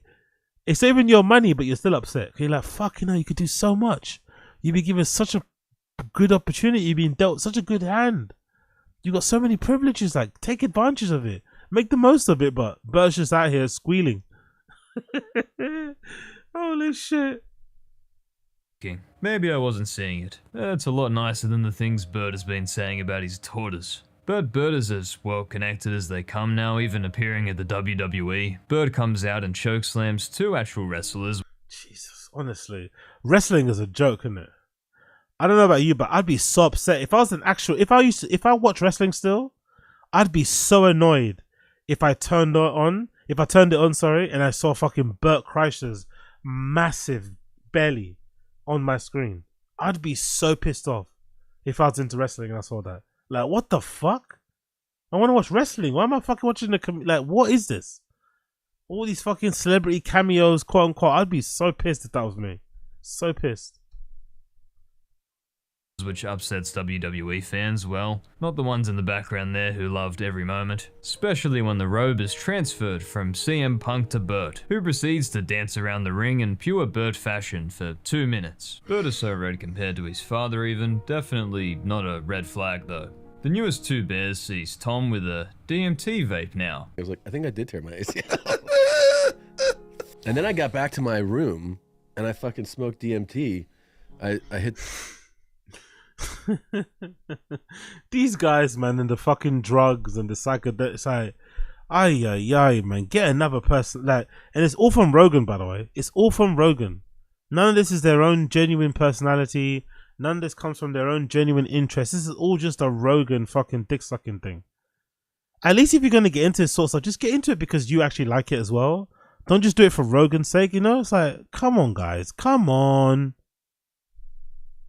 The DMT. What is it with you and DMT these days? It's the best fucking vape pen I've ever had in my life. But you disappear. Yeah, not exactly nicotine or Mary, guys. The exact existential cherry on top Tom and Bert needed. But considering Joe Rogan's infamous love for the compound and burn the boats, it seems the selfless epiphany effect skips some people. You've been smoking DMT more than I think you're supposed to smoke DMT. Doing DMT is like anal sex. You're supposed to do it once a year. Yeah, until you find out it's the only way you come. And then you go, I'm going to do it all the time. Okay, bro. I guess. I don't know. I hope when I'm this age, I hope when I'm this old, I hope that I have such a fully formed personality, or I have such a rich life that I don't end up like basing a huge part of my life or personality around these type of things. Like booze and drugs. Surely at some age, it should just become a little. Like if you're gonna do it, just do it privately. Like you wouldn't want to talk about it. You wouldn't want to boast about it. Like I don't. You're like, sure. Like no, surely not. Surely you're not gonna be 60, but I mean bragging that you're smoking a joint. Like just smoke your joint, enjoy yourself, get fucking twisted. But you really need to be talking about it like you just discovered smoking weed when you went to college or something and you're 18. It's not that deep. Damn, this might confirm the sociopath Tom's suspicions, allegedly. His own endless running joke. Joe, on the other hand, described it as... I did DMT 3 times in a day. Reality, the way I described it, the reality was very slippery. Yeah. Very slippery. Like, I kept thinking that cars were going to fly over the incoming lane and crash into my car and kill me.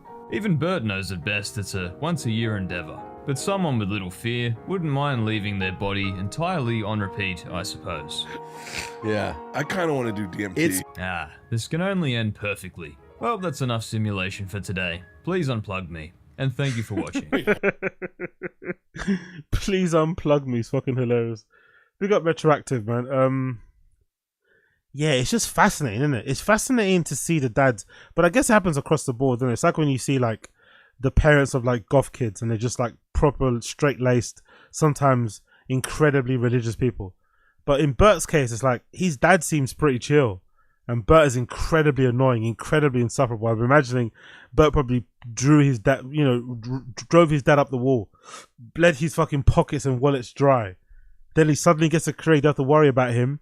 But then his career that you don't have to worry about him also has plunged him into a severe kind of period of alcoholism, you know? So it's a little bit, it must be bittersweet. You're happy he's got his own thing. You're happy he's not fucking using your fucking American Express card. But this job that he has also requires him to be on the road, to be in bars and clubs, and to just indulge and, you know, let loose and enjoy all those type of things like booze and shit that are eventually probably going to cost him a lot in the end. Hoping that's not the case, but you know, with Bert, the likelihood of him turning shit around is very, very slim, if not, you know, none. But yeah, fascinating video. Big up Retroactive. Big up Blood Clot Retroactive. So let's actually get going, because I think I've actually been able to fix my little thing, because I couldn't gift memberships before, but I fixed it. So I will gift some memberships now, because I've got some new batch to give. I feel like they give you a batch to give every month. So yeah, let me give some memberships. Let's give 5 to you fucking stinky motherfuckers. Let's give the membership here 5. So enjoy, my friends and family. Some gifted memberships here for you.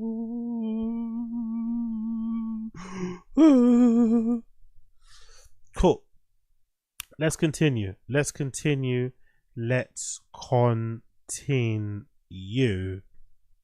Big up everybody in the stream chat. Big up everybody in the stream chat that receives it. You're welcome. Powerful bunch. Welcome. Let's continue. Let's do Tfatk episode number 1092. Let's continue that Tfatk episode. You see me wear them all the time. I know. They're great. Dude, they're great. I'm obsessed with my fuel. Powerful bunch. They don't fast forward. Bear me a second. Claws. Let me fast forward. No, he was in. Let me go back a bit. To get your dad the ultimate. My Brunt will blunt your claws. BruntWorkwear.com. Use code FIGHTER. Yeah, Tim was talking about how he goes to the White House soon. Yeah, he's very connected. Hold on. Was that the phone? Was that the sound of Brian's phone hanging up after the Jesus Christ, so professional. Right? Blunt your claws. BruntWorkwear.com. Use code FIGHTER. Yeah, Tim was talking about how he goes to the White House soon. Yeah, that's his phone. Yo, what's happening? Is that like a chemical peel? Is that new round of Botox? Powerful bunch. Is that an allergy? What's happened to his face? People in the stream chat, let me know. What do you think there? Is that a chemical peel? Is that new Botox? Is it both? What the fuck's happened? Why does his face look like that? Why go on from my guy's face? Yeah, he's very connected. He's very well. A guy named Donald Trump loves him, loves a fighter and a soldier, and you know he's I'm sure. I mean, I'm not saying Tim said that. I've heard that Mr. No, Trump he was even bragging. He was talking about. He was like, hey, on the something like in June. He was talking to Brigham. He was like, hey, I got to go to the White House for this. I said, who the fuck pays He's at the for White. that? Yeah, he's there. I go, where do you stay? He goes, I don't let anyone book my stuff because I don't want to have something over me. Yeah. He goes, so I come in, I don't tell them where I'm staying, so nobody knows. Yep. Different level, dog. Yeah, dude, he's always doing something. With Fox, you should go with him. The White House. So let's back up for a sec. Now, I said his son scored 17 goals in 3 games in hockey. You said that's lacrosse. See, but you made a bet. Give me my fucking $100. No, give me my $100. Hey, Casey. Hey, Brendan's the worst person to bet with. I know usually a lot of people, when you do these kind of friendly bets, no one wants to pay the money, right? When you do a bet, no one wants to give the money. No one. Not even I would want to give the money. But Brendan's the worst type of person because he always argues. He's always going to nitpick. He's always going to argue. He's always going to bicker. He's going to make it not fun, you know? When he's arguing, he's gonna get on your nerves with how much he's arguing. It's like, bro, you're the one that made the bet in the first place anyway. You got the fucking thing wrong. Give me my money. But he's gonna keep making excuses. He's gonna keep fucking going in circles. Gonna keep gaslighting. God Almighty. No, let's rewind the tape and listen. No, I believe you. I'm sure he scored 17 goals in hockey. Tim's story to me On Thursday, I didn't ask was he what his story to you was. Well, Exactly. That wasn't that wasn't the bet, you fucking idiot. Wasn't the bet he scores 17 goals in hockey. Brendan said no, it wasn't hockey, it was fucking lacrosse. Brian was like, no, it was hockey. I speak to him every day. Then Brendan said, I bet you it was fucking lacrosse. Like, it's pretty easy. It's pretty self-explanatory what happened here. Brendan, fucking hell, bro. Even to his friends, he's a dick. That's the thing. Usually people like Brendan are like not dicks to their friends. They treat their friends incredibly well. But then people that they don't know, they treat like dicks. But with Brendan, he's a dick to everybody. He doesn't even treat his friends good. Well, then why would I give a fuck? I told you something, and you said no, he didn't. No, I said no. That's lacrosse. Right. So Tim's story to me was lacrosse. So we're both. Hey, no. Hey, Tim's story to me, fucking dickhead. Big up Jordan Ray. Why even bet if you're not gonna pay up? Exactly. Big up Sal Aziz. That's John Mexico, Baba. It's John Mexico. Big up Koila. Brenda's the worst because he has the money, and if someone Chin doesn't, he'd make them pay. There we go. That's what makes him a dick. That's what makes him a dick. No, even know what? Even remove the fact that he has money. Forget that he has the money. What makes him a dick is that if you lost a bet to him, he would make you pay. He would be on your fucking shit. He'd be texting you. He's that type of person. Be calling you, trying to remind you every fucking minute. Like, he wouldn't let off if you owed him. But when he owes you, he will use every excuse not to pay. That's hockey, I said. No. You would have only got the money if he didn't score 17 goals in lacrosse. No, he scored 17 goals in hockey. But he also did lacrosse. I was right. No, you weren't. You said to me, I was wrong, and you corrected me and said, I'm wrong about the sport. It's lacrosse. That's what you said. Now pay up. Nope. Because I said, what do you mean no? No. You can't just say no. No. You can't just. This one's murky. What? This bet's murky. It's not. You can't just go like this and say it's murky. Murky. Pay me my money. Nah, murky. You're just deciding no because you don't have to. Nah, it's murky. Nah, it wasn't straight. You can't. Tim told me the same story. Maybe Tim mixed the stories up. No. We just cleared it up. Now listen. Murky. You're being. This is an outrage. You're just. You know what you're doing? The election came in. The results are fine, and you're just going. Nah, I won. Nah, mail-in ballots. Just like that. You're just murky. Dude, the people have spoken, and now you're calling. Kid scored 17 goals in lacrosse. You're calling it. It's murky. You know what it is? You know I blame Tim. What? You can't blame somebody else, dude. That's what it is. You can't blame somebody else. He scored 17 hockey and lacrosse. No. That's where the it got twisted. Either way, his kid's a stud. He's a stud. Long hair. Tim's face, actually. He's got Tim's face, same intensity. It's ridiculous. I didn't realize how big lacrosse is in Texas. All the kids play it. I guess, yeah. All the kids play it. In California, it's kind of big. Yeah. East Coast, obviously, it's always big. Cool. But here, I see all kids with lacrosse. You were. Suddenly he's talking about lacrosse. Remember, he never used to mention lacrosse. I think, if I'm not mistaken, wasn't he actually better at lacrosse than football? I remember hearing someone say that on a Tfatk Reddit or something. Or maybe the stats prove it. I think he had better stats in lacrosse than he did in football. So he was actually kind of decent. But he never pursued it, I guess, because in his head he thinks he's a fucking in his head he thinks he's a football player or something. Funny, isn't it? You're a lacrosse player. Love lacrosse. Love it. Yeah. Love it. I didn't realize how big it is in Texas. You played in college? Yep. All the kids play. Fucking hell.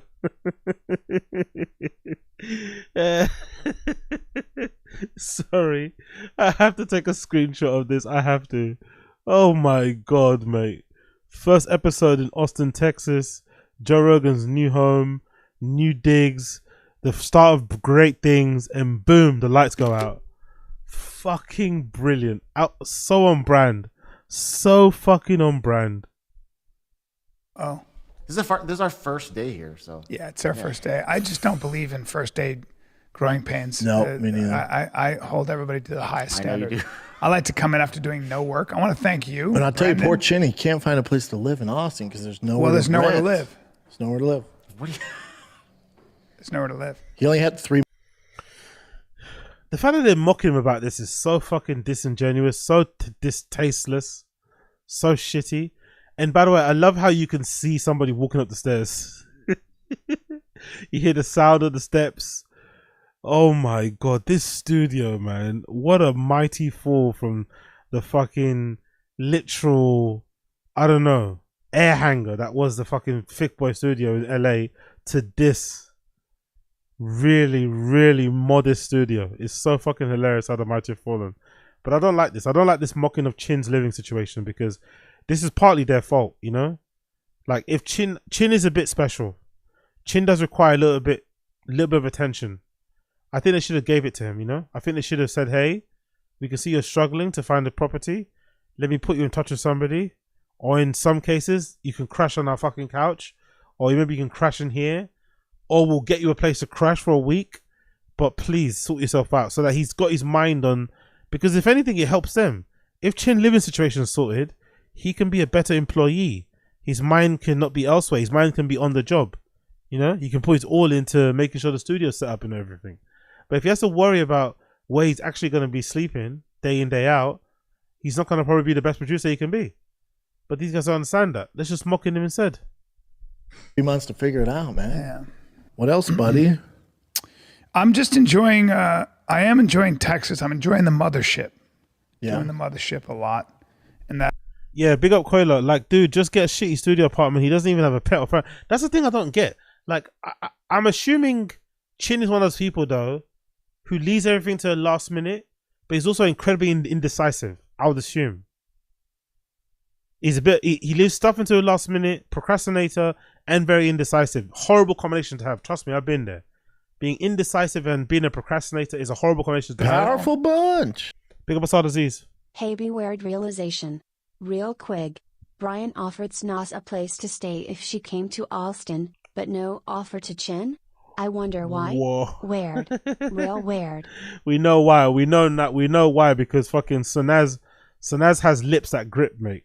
Sanaz has lips that fucking grip. That's why. Chin doesn't have that. Chin can't offer that. Chin can't offer lips that can grip. Not at all. You can't even cook. That's the thing. Chin can't even cook. If Chin was a proper Asian person, and if he properly, you know, honored his people and lived up to his stereotype, he'd actually be a decent cook. So that you would be like, you know what, actually stay at mine for a week and fucking cook that shit that you cooked that last time. You know what I mean? He whip up some dishes, everyone will be happy. Brendan's wife's happy, the kids are happy because they're getting to eat this fucking Asian food and shit. They get to help out in the kitchen. But Chin can't even cook, so he's useless. So if you're gonna accommodate Chin as a guy, he's got to bring something to the table. He's got to be able to cook or something. He's got to be able to look after the kids. Like imagine Chin being a childminder. He's probably useless around kids. He might put your kids in danger, to be honest. So Chin can't look after your kids. Chin can't cook for you to thank you for letting him stay in your house. So what's the point of letting him stay on your couch? He's not gonna do anything. If anything, Chin's another child. You know, Chin adds to your stress and your burden. So I get why they're not helping him, but fucking hell, it's brutal, man. It's fucking brutal. I'm curious to see what Brendan's face is gonna be like when Brian starts talking about the mothership. I wonder what Brian's face is gonna look like. I want to see what Brendan's face is gonna look like. Whether we get a hint of where Brendan's gonna go back to stand up. That's it's kind of inspiring. I was in Oklahoma City. Oh, he sent it straight away in it. Oh.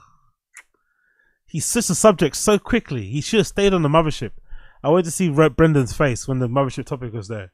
He switched the topic straight away. I think he kind of felt Brendan being uncomfortable or be feeling awkward, but he should have stayed in that topic. Because I desperately want Brendan to give stand up another go. I want to see Gringo Happy too.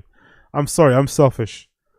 For the sake of this fucking streams, I think we'll have a good time. I think everyone will eat. Every fucking comedy, commentary, content creator on this platform would eat so well if Brendan decided to do Gringo Happy number 2. Gringo Happy 2 would feed us so fucking well. Gringo Happy 2 would pay for a couple Berghain trips. That's what I want. Please, Brendan, release Gringo Happy 2. Get back on the stage. Start doing stand-up again so that I can go to Berghain some more times. Please, I beg you. Down? Yep. Great and club. then Tulsa. Great clubs. Never been to Tulsa. There are a lot of places in this country that you could live. Like you realize, you're like... You'd live in Tulsa? Well, Oklahoma City has a lot of oil wealth. right? So it's pretty nice, I have to say. Yeah, I don't know if I could live there. Yeah, the only thing that would get to me is there's not a lot of water. Flat. Yeah. Yeah, I saw the movie Twister. They don't like when there's a tornado warning, everybody gets dead serious. I'll tell you what's no joke around here is the thunder and lightning storms. Or the hail. Man. Fucking hell, brutal. We're getting weather updates, bro. Weather updates. Austin, Texas run has started off crazy. Hail. I'm saying the hail, I haven't experienced that. But Oh, the thunder lightning you will? storms are no bitch. No, the thunder and lightning is crazy. It's the hail. And they will tell you, you'll get a notice on your thing. They're like, shelter in place, you could die. They give you a heads up? Like, yeah, they'll tell you that it's life-threatening. You're like, And what? it's on its way, like 10-minute warning? It's, it's about 10 minutes, but it whips up right quick. It whips up and that sky goes black and that it starts to blow and you're like, damn, what the hell is this? It's crazy. I'll tell you what, that ride out here, that 20-hour drive, no punk. You drove out here? I drove. 20 hours? Holy me, Jay, shit. and Tiger, 20 hours. How long were you driving at a stretch? The first day on Saturday, 14 hours. 14 hours? Left at 5 a.m. What did you drive? My excursion with the pup. Wow. With the pup, had T. T was cool. T's all about road trips, but after about 10, he started to... Gets to you a little Got bit. him. Started to go a little stir crazy. Yeah, you get a little stir crazy. Started to throw up. Yeah, it's a little much. That's no joke. A lot of beef jerky. A lot of Diet Coke. Yeah. Yeah, it'll get to you. 20 hours is beast. 20 hours of beast. So honestly, I honestly forget just how big your country is, man. America's huge, isn't it? There are some kids out there that are in their parents' car, just sitting there for 20 hours. Fucking brutal, bro. You guys have stamina. I don't know if I could. I don't even like driving for 20 hours. Sounds like a nightmare, bro. Driving for 10 is already awful. Driving for 20 hours. So 14 hours, and then you just had 6 more hours to go. Wow. So where'd you end up? You ended up in Texas after 14 hours? We ended up like El Paso. Yeah. You don't realize how big fucking Texas is. It's massive. You can hunt on a ranch, and you're like, I don't want to hunt a ranch. I want to hunt in the wild. It's like, no, this is the wild. This is a ranch that you would have to cover with a plane. You're in the middle of nowhere. Yeah. We went through some towns that were like Texas chainsaw style, where if we broke down. Saw, not Texas Chainsaw, Texas Chainsaw. We went through some towns that were like Texas chainsaw style, where if we broke. Texas Chainsaw. Texas Chainsaw. Yeah. We went through some towns that were like Texas chainsaw style, where if we broke down, it gets weird. Yeah, you want to have. There's one shop, one weaponry. restaurant. Yeah, weird. It's there's a Texas culture out there, you know. You can go in Austin. There's a watering hole that everybody goes to. Apparently, I know everyone keeps talking about. They go. They're all nude and shit. That's for the young. Yeah. Texas got a lot of. If you're a single man in his 30s, 20s, and 30s, there's a spot. It's a good time. Downtown Austin. Just a lot of beautiful women. Honestly, after everything Brian Callen's been through, why even mentioning this? 2 marriages, by the way, right? One he divorced the first wife, marries another one. His head is still always turning, eyes always open, dick is always ready to go. Like, surely at this point, especially after all the rape allegations, abuse allegations, harassment allegations, like, and you're 60, like, calm it down, lad. Like, honestly, calm it down. The last thing you should be looking at is the lovely ladies in Austin. You know what I mean? It's like, come on, bro. You've got 2 families. You're still paying alimony. Like, allow it. Chill. A lot of young people having a good old time. I gotta take Boss to see the bats, and I won't pipe down about these damn bats. Yeah. But they only come out at like dusk. My son's a gearhead, just like you are. Yeah. My son is only interested in trucks and things that go fast. A lot of trucks So around whether here. it's a helicopter, whether it's a motorcycle, Tim. I get the feeling Brendan Schaub's son and Brian Callen's son have never hung out. I'm not too sure if they're the same age. Maybe Brian Callen's son's a bit older, but I get the feeling their kids have never actually hung out together. I think Brendan thinks his kids are better than Brian's kids. That's my assumption, straight off the bat. I have a feeling Brendan thinks his kids are better than Brian's kids. Why waste of time? Brian's kids are too soft. They're too woke. They're too liberal. It's fucking hilarious that they've never... I don't think they've never hung out with each other, honestly. I don't think they've ever hung out with each other, ever. It's so bizarre. Does Brendan even know what Brian Callen's son's name is? Or his daughter's name? Or his new kid's name, he's got with his other wife. Do you think Brendan even knows Brian Callen's kids' names? I don't think so. Put my son on his electric motorcycle. He loved it. And my son kept saying, faster, faster. Loved it. Yeah, exactly. Yeah, that's a good point. Good point, Joseph. Like, which one? Which kids? Which set of kids? Callen's kids is way older. They have never met. I would bet everything on it. Yeah. Yeah, I think Callen's son is like 13, 14. The girl is like 16, right? She's like a young lady now. She's a teenager, but I think the son is like 13. I think, if I know my law properly, I think he's 13, and I think his name is like, it's like a proper American name. It's like, it's not Casey. It's one of those type of names. It's like a Casey or something. I forgot the kid's name. I don't know what the daughter's name is, but I think the son's name is like Casey. I don't know about the youngest ones though. That's it, Finn. There we go. Finn. There we go. Yeah, proper American sounding name. So it's Finn, and he's 13, 14. The daughter's probably 16, 17. I think he's got 2 babies, right, with this new wife, innit? I think he's got 2 kids with his new wife, because I think he had 2 of the kids quite close to each other. Because I remember they were trolling him on the Golden Hour when his wife got pregnant again. So this new wife. So I think he's got 2 kids with this new wife. I don't know what their names are, but I'm assuming those babies are probably under 5. Like, you know, it was crazy. He wants a dirt bike. He already at 3 years old. Give him a dirt bike. He can't stop talking about jet ski. Oh really? Okay, cool. So she I saw she graduated. Okay, so she's older than what maybe I said. Maybe she's 17, 18. Okay, cool. Yeah, that's true, because Callen said he brought her a car in it. She got her first car recently. Yeah. So I think Asad is right. I think Callen's daughter did graduate. So maybe that's why they haven't met each other. Maybe, but just a little hangout, like a little, I don't know, a little family dinner, barbecue thing. You don't always have to be the same age. Just hang out in it. Do you know what I mean?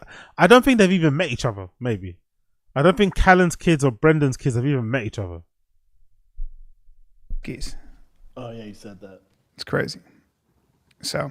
Yeah, I gotta go drive see those stupid bats tonight. They just look like I've never birds. seen them. You never seen them? Never seen them when that they come bridge out. gets packed. Yeah, it does. Packed.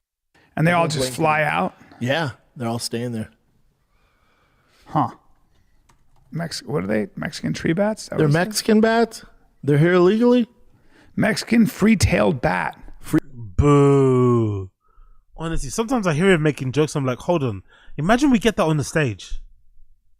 Imagine we get him on stage doing Green Up Happy 2 and be like, fuck, you know, you got a lot of bats here, Texas. A lot of bats. A lot of bats up in here. I hear they're from Mexico. I wonder if they're here illegally. Crickets. All these bats in fucking Texas. I wonder if they got their green cards. I wonder who they voted for. All these bats in Texas. I'm starting to wonder, do ICE have nets? Retail. Millions of bats emerge from the bridge each evening during the spring and summer. I'll go They watch migrate. that. I've They never migrate seen from that. Mexico. You never been over there? And they have a big bat painted on the side of the bridge That's where they're all cool. staying. That bridge gets packed. Really? I'm afraid it'll bring out my inner Batman. And then I'll go out and fight crime. That's what they look. That's what it looks like. So you see them, but they just look like birds. I like a good bat, man. Yeah, bats are cool. That's wild, man. Oh, that's fake. That's what Boston's expecting. Yeah, that's what he's but expecting. that's not what we're gonna get. It's just gonna look like a bunch of fucking crows. Those are some cute little bats. Yeah, I like a nice bat, nice clean bat. Now, a bat apparently can hear somebody. I have heard I want to see if this is bullshit. Because somebody said a bat can hear somebody swallow like 100 meters away. Jesus Christ, this podcast, man. This fucking podcast. Just end it, man. If WTF Mark Maron can end his after 15 years, why can't they just end this? Like, what's the point? Like, honestly, what is the point? Brutal exercise, man. Brutal exercise. They could be spending so much time with their kids, watching them grow, maybe honing their stand-up. Maybe Brenda could be spending time fixing some trucks. But they surely should be spending their time better than this. Actually, I'm curious. What's Sanaz doing right now? What is Sanaz doing right now? Because I think Sanaz might have dodged a bullet. What do you guys think in the stream chat? I think Sanaz might have absolutely dodged a bullet. What the fuck is Sanaz doing right now? I think she dodged the biggest bullet not moving to Austin, Texas. There we go. Sanaz. What's she doing? Because Jesus Christ, man, this movie is terrible. Chin ain't got any accommodation. The podcast is worse than it's ever been. Oh, she took out Tfatk from her bio, by the way. Oh no, she still got it in her bio. She still got Tfatk in her bio. I thought she took it out there, but she still got Tfatk in her bio. What she posted lately? What she got here? She's got one post here where her nose looks a bit crazy, I'm not gonna lie. Ambient lighting, she's happy about her face. Another post here, just thinking thoughts of the tiniest chair. Cool. What's she saying? What's she doing? What's Sanaz doing right now? What's she up to right fucking now? She's posting clips of some band, Will Ramos doing some vocal shit. We don't care about Will Ramos. She's posting, see you guys there. What's this? Silver Cream Con. What the fuck is this? Silver Scream Con. Okay. She's gonna be there. What the fuck is Silver Screen Con?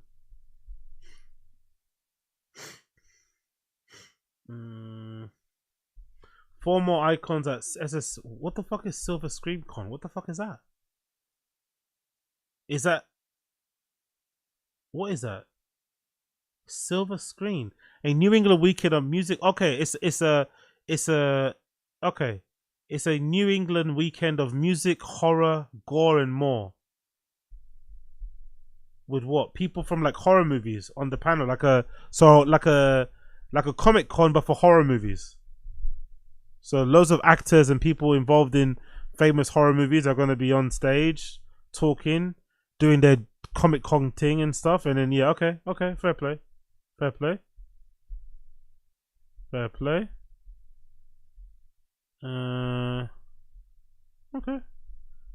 So that's where Sanaz is going to be. She's spending her time well, to be fair. So it sounds like Sanaz is spending her time well.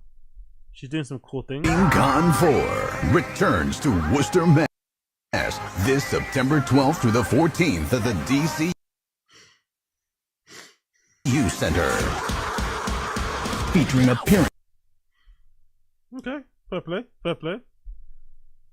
She seems like she's having fun. She's going to Silver Screen Con, so in her free time, she's now be able to travel to this sort of stuff. And she's like, who the F is doing this? So lame.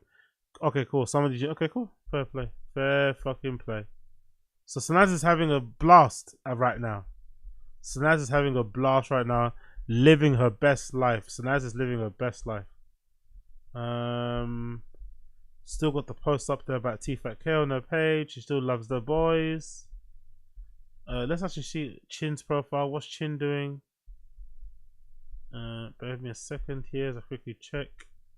What's Chin doing on his page? Is he posting anything? Did he find a crib? No update from Chin about finding a crib, unfortunately for him. He's still there. Cool. So let's go back to the episode.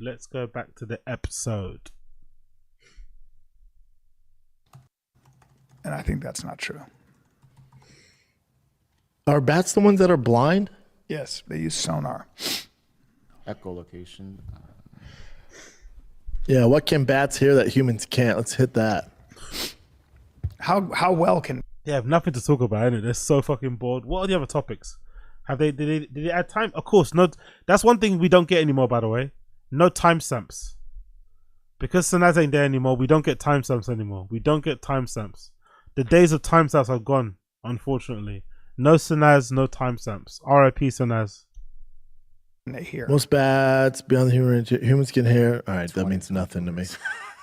How sensitive is the bat's hearing? Let me see.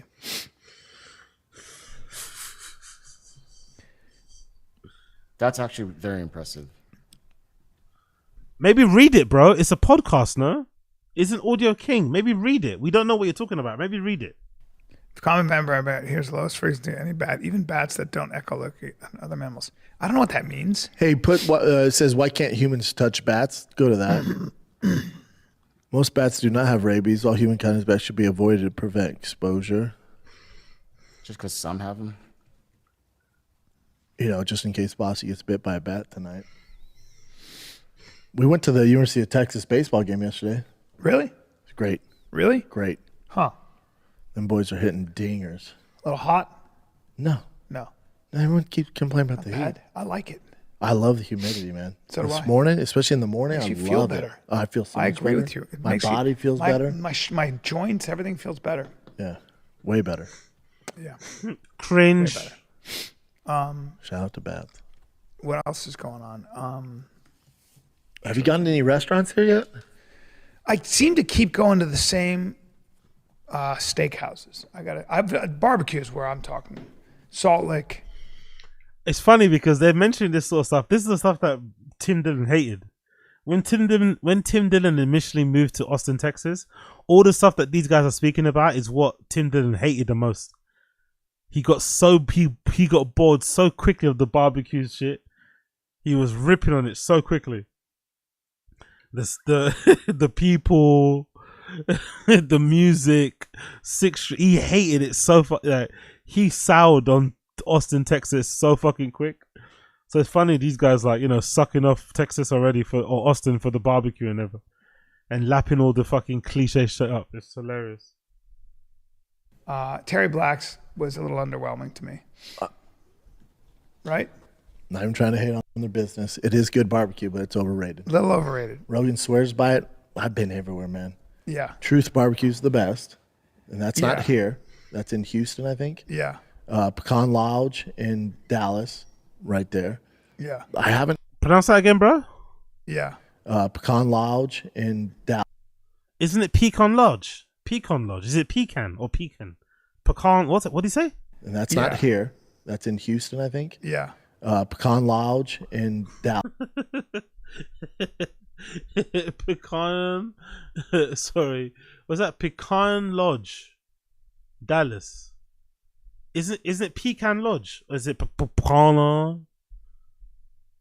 No. Looks good though. Looks fucking good, but that pronunciation is fucking tough. That pronunciation of Pecan Lodge is fucking tough. And that's Yeah. not here. That's in Houston, I think. Yeah. Pecan Lodge in Dallas, Pecan Lodge. right there. Sounds like he's speaking Portuguese. Pecan Lodge. Pecan Lodge. Yeah. I haven't Fala português? had. I think Terry Black's is so popular and crowded, and there's such a line. I don't know. It's I'm hard out. to. I'm out. Yeah. Like I went. I like it. I like Yeah. it. But as far the best I've ever had, Pecan Lodge, Lounge, or Jesus Christ, bro. That's CTE in it. Look at the CTE in his head. Look at the CTE. Look at his eyes. That's CTE in it. Brain broken. CTE. I gotta take a picture of that. I need to screen grab of that. That's fucking CTE. He's fucking brain broke in it, trying to figure out what the name of it was. Isn't it Pecan Lodge? Is that what it is? Pecan Lodge. Pecan Lodge. Like pecan, like the fucking nut. Isn't that is it really that difficult? Pecan Lodge, is it really that difficult? Really? Pecan Lodge. powerful bunch. Yo, big up Mr. Steel Girl. Tighten up, B. Exactly. Just a little bit. Just a little bit. Just a little bit. Just a little bit of tightening, please, if you don't mind. One more time. Let's go back again. The best I've ever had, Pecan Lodge, Lounge or Lodge in Dallas, and Truth Barbecue in Houston are the best. That's the best barbecue. I've never the best barbecue I've never had. Let's see. I want to see that one. What does actually? I want to save this one. Let me because this looks really good.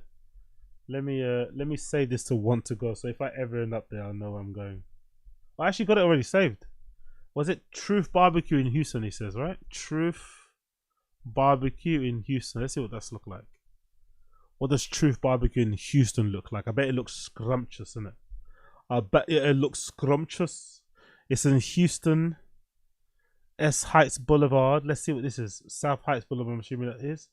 Let's see what it looks like on the... Let's see the food. Ooh, this looks good, bro. That looks tasty, doesn't it? Look at that.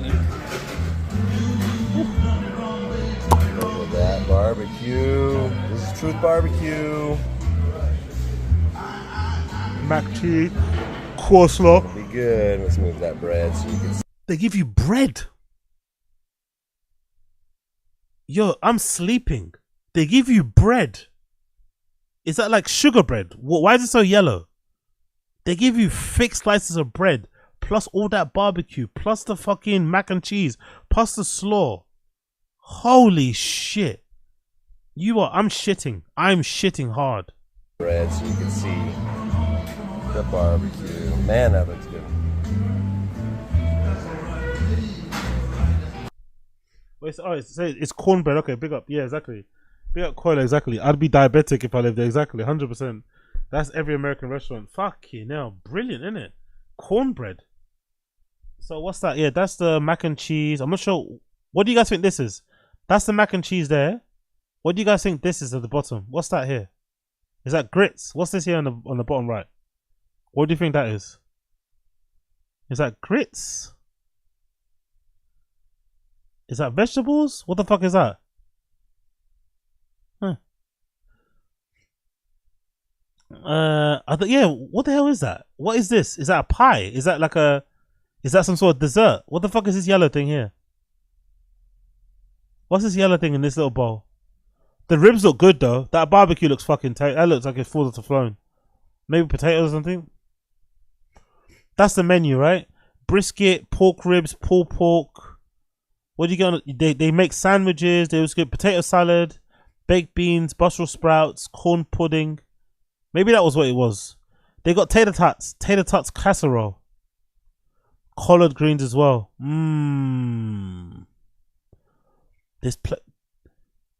What do you guys think? Could you guys duppy that by yourself? People in the stream chat, let me know in the stream chat. Could you guys devour this meal that Tara Anderson had a week ago? Could you guys in the stream chat devour this by yourself? By yourself. Could you do this? The cornbread, the collard greens, I think that's a stew, mac and cheese, potato something. I'm not too sure what this white shit is here. The ribs. Could you do this by yourself? Yeah, big up Crown Me. I could fuck that up. Yeah, definitely Brendan Mullery. I don't know if I could do that, man. I'm a big back motherfucker. I don't know if I could do that. I feel like I could fuck up the barbecue and maybe the mac. I could fuck up the barbecue, maybe 2 sides, but I don't know if I could do all of this. Plus the bread, that's a lot of fucking food. I feel like I could do the barbecue and 2 sides. But I couldn't do the whole thing. I couldn't do 2 trays. No, I couldn't do 2 trays. I'll do 1 tray. Big up Coiler. I've been there and done it long ago. I'd go into cardiac arrest at this age. It's like, yeah, true. It's like, yeah. That's a good point, Big up Coiler. Texans definitely don't do anal. Ooh, oh, Jesus Christ, Addy Z. Oh my God, yeah. Yeah, if you're a bottom in Texas, you definitely don't go barbecue, innit? If you're a bottom in Texas, you definitely don't go to fucking barbecues. Big up Rosal Aziz. I could do the shmeat and the potatoes and mac and cheese. I'd yak after, yep.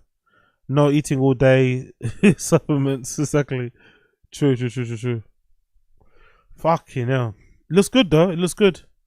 For once, that's a good Brennan recommendation. This place looks good, man. This place looks fucking tasty. I'm not gonna lie. Let's not lie. What's that drink? Mini Boss. That looks nice. Little Texas drink there.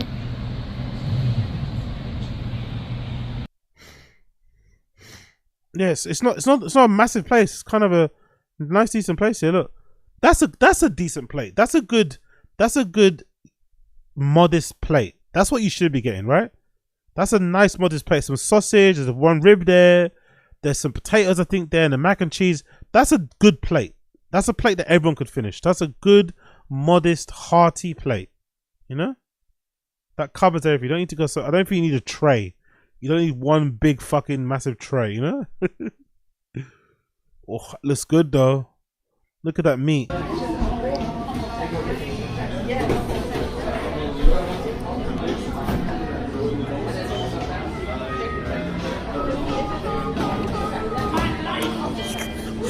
Ooh.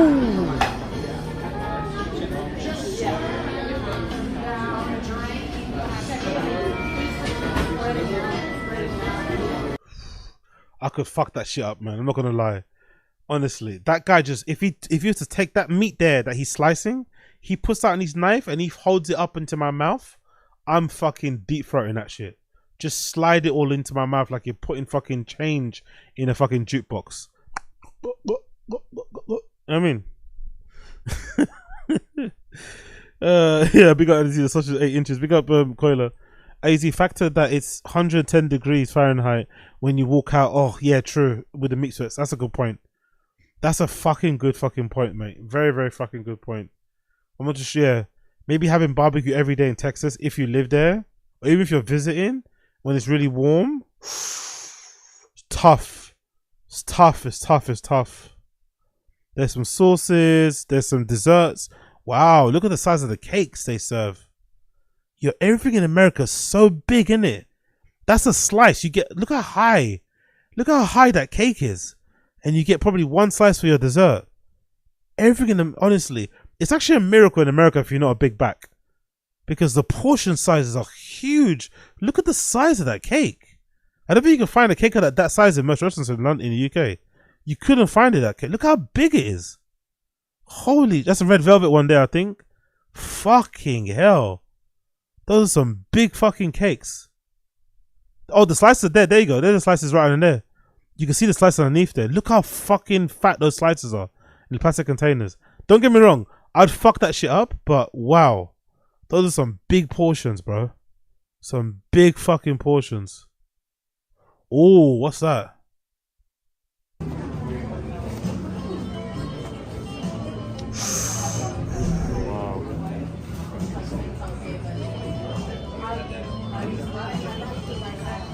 Ooh, hoo, hoo. Ooh, hoo, hoo, hoo.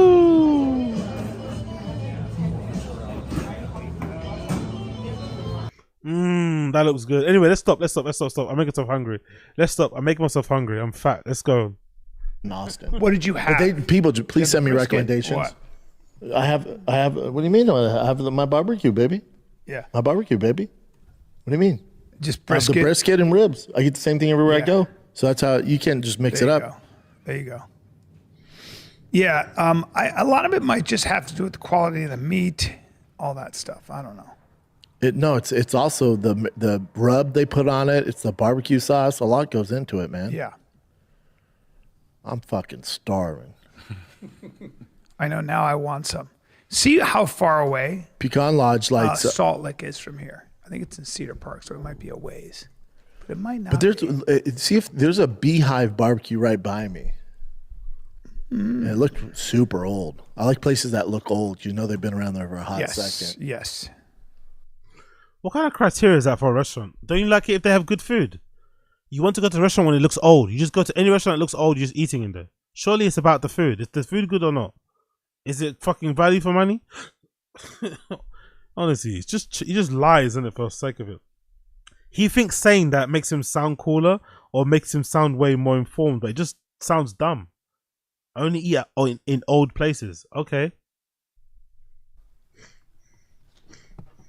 I heard Franklin's too. Is Salt out here. Salt Lick's really good. Everyone hears of a good barbecue place, right? I like Salt Lick. Go to where it's at, though, Chin, right? I know. It's near Austin. Oh, what's this place? It's right there. Go down there. Go down there. Directions. Go down. Nothing's changed. Chin's still getting bullied at work. Chin's still getting bullied at work. Still getting told off. Still getting ridiculed. Nothing's fucking changed. Tears in the chat for fucking Chin. See where that is. Yeah. How far away? 44 minutes. Too far. Way too far. Way too far. I wonder if it shows this. Well, I can't show this. Yeah. I don't show our address, so. No, please don't. Yeah. So, 40-ish minutes. And that's the closest one? Yeah. The other ones are. That's okay. There's other ones. Put best barbecue in Austin. What's it say? The locals need to DM us and let us know, man. I need to find some barbecue that competes with Houston and Dallas. Terry Black's. Franklin. There you go. I've heard a lot about Franklin's too. Franklin. Go up to the map, though. What a fucking podcast, man. What an amazing, entertaining show. The dead air.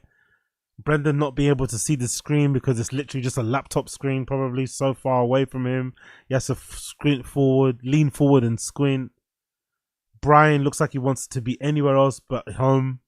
He's already dressed like he should be at home anyway, by the way, with his sandals and his feet out the fucking cunt. What an absolute horror show. First episode, absolutely gripped. I'm on the edge of my seat. I can't wait to see where this goes. I can't wait to see where this Tfatk episode goes next. I'm here for the ride. I hope you're here with me too. If you're here on the ride with me too, smash the like button. Scroll up.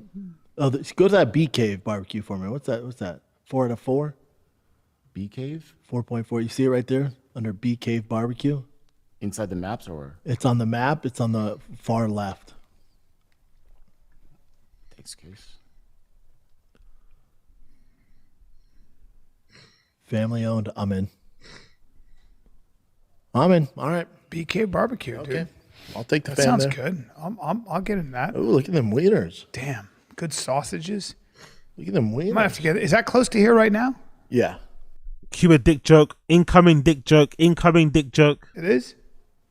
You want? How about for the bet? I'll buy your lunch at Bee Cave. There you go. I'll go to BK with you. You can get. I'm not on that, by the way. If you bet me money, give me the money. Don't buy me drinks. I'm not on that. No. No.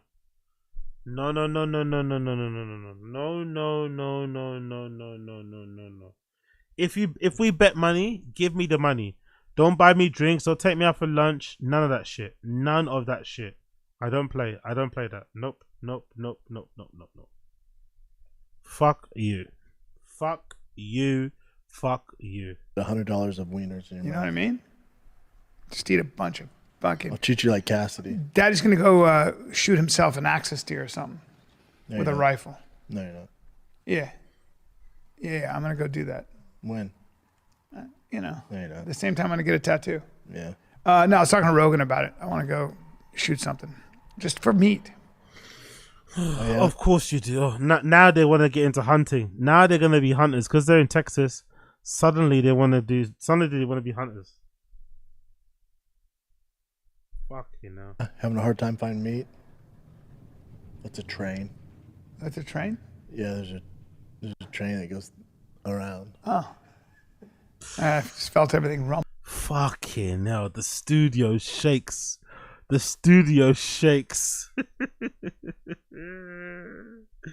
I love it. I fucking love it. I get nervous now. Train.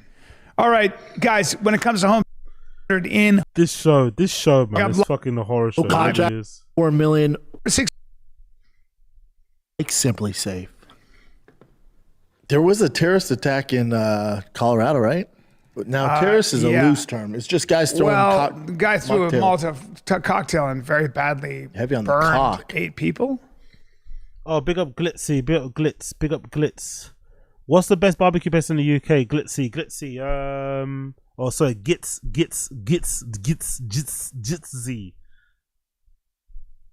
Best barbecue. It's kind of hard because I don't really go to a lot of barbecues here. What would you say is a barbecue? Oh, there's two. One's like a steak place that I go to. That's usually a place I go to like for like a New Year's Eve, lunch, dinner, maybe a little birthday thing if I'm feeling a little bit special. There's this place called Hawksmoor. It's more of a steak restaurant though, right? And I go to one usually in Spitalfields, right? In Shoreditch. I kind of like it.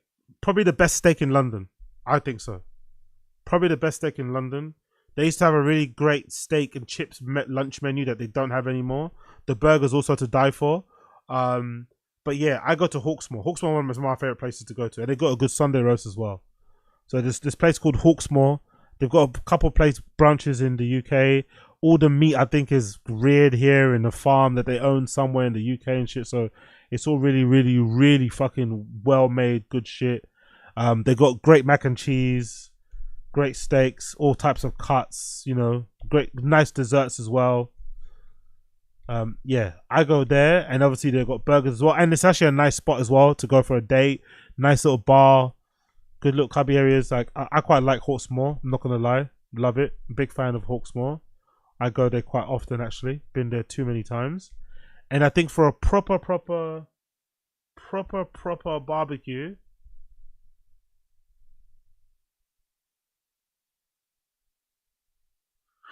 That's the thing. Smokestack. It's in North. I think it's in North London, isn't it? Right? Yeah. This is maybe the best barbecue we have in London. Is this? Let me know in the stream chat what you guys think. This is maybe the best barbecue we have here in London. It's called Smokestack. What do you guys think of this? Let me know what you guys think of what you see so far. This is. I think it's in Shoreditch too, actually. So it's like kind of around the corner from Hawksmoor. This is the best barbecue we have here in London. It's called Smokestack.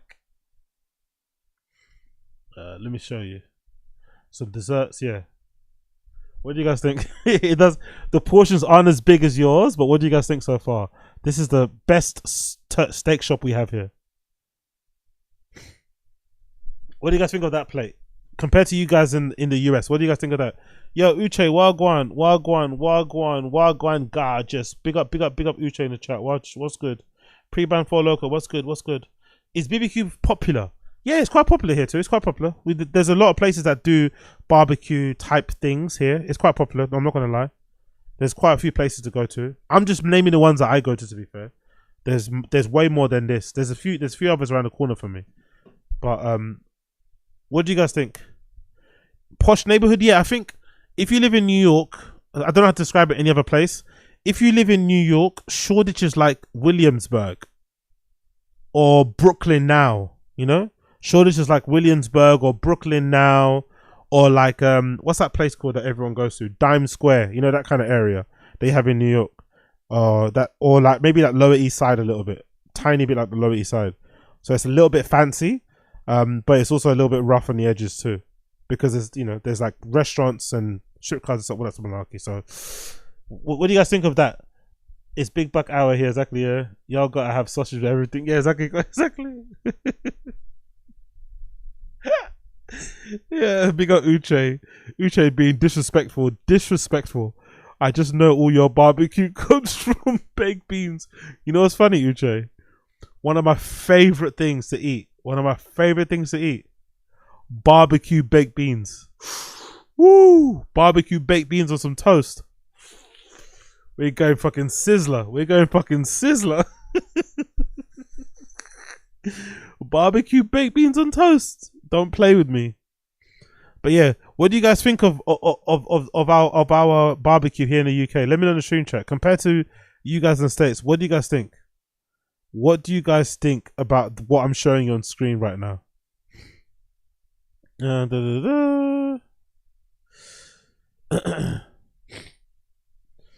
Jack Donny Jr. By the way, I polled 4 international and 2 US co-workers today about what they would ask for if they wanted an item with a breaded and fried chicken fillet, lettuce, tomato, and some sauce on a round bun.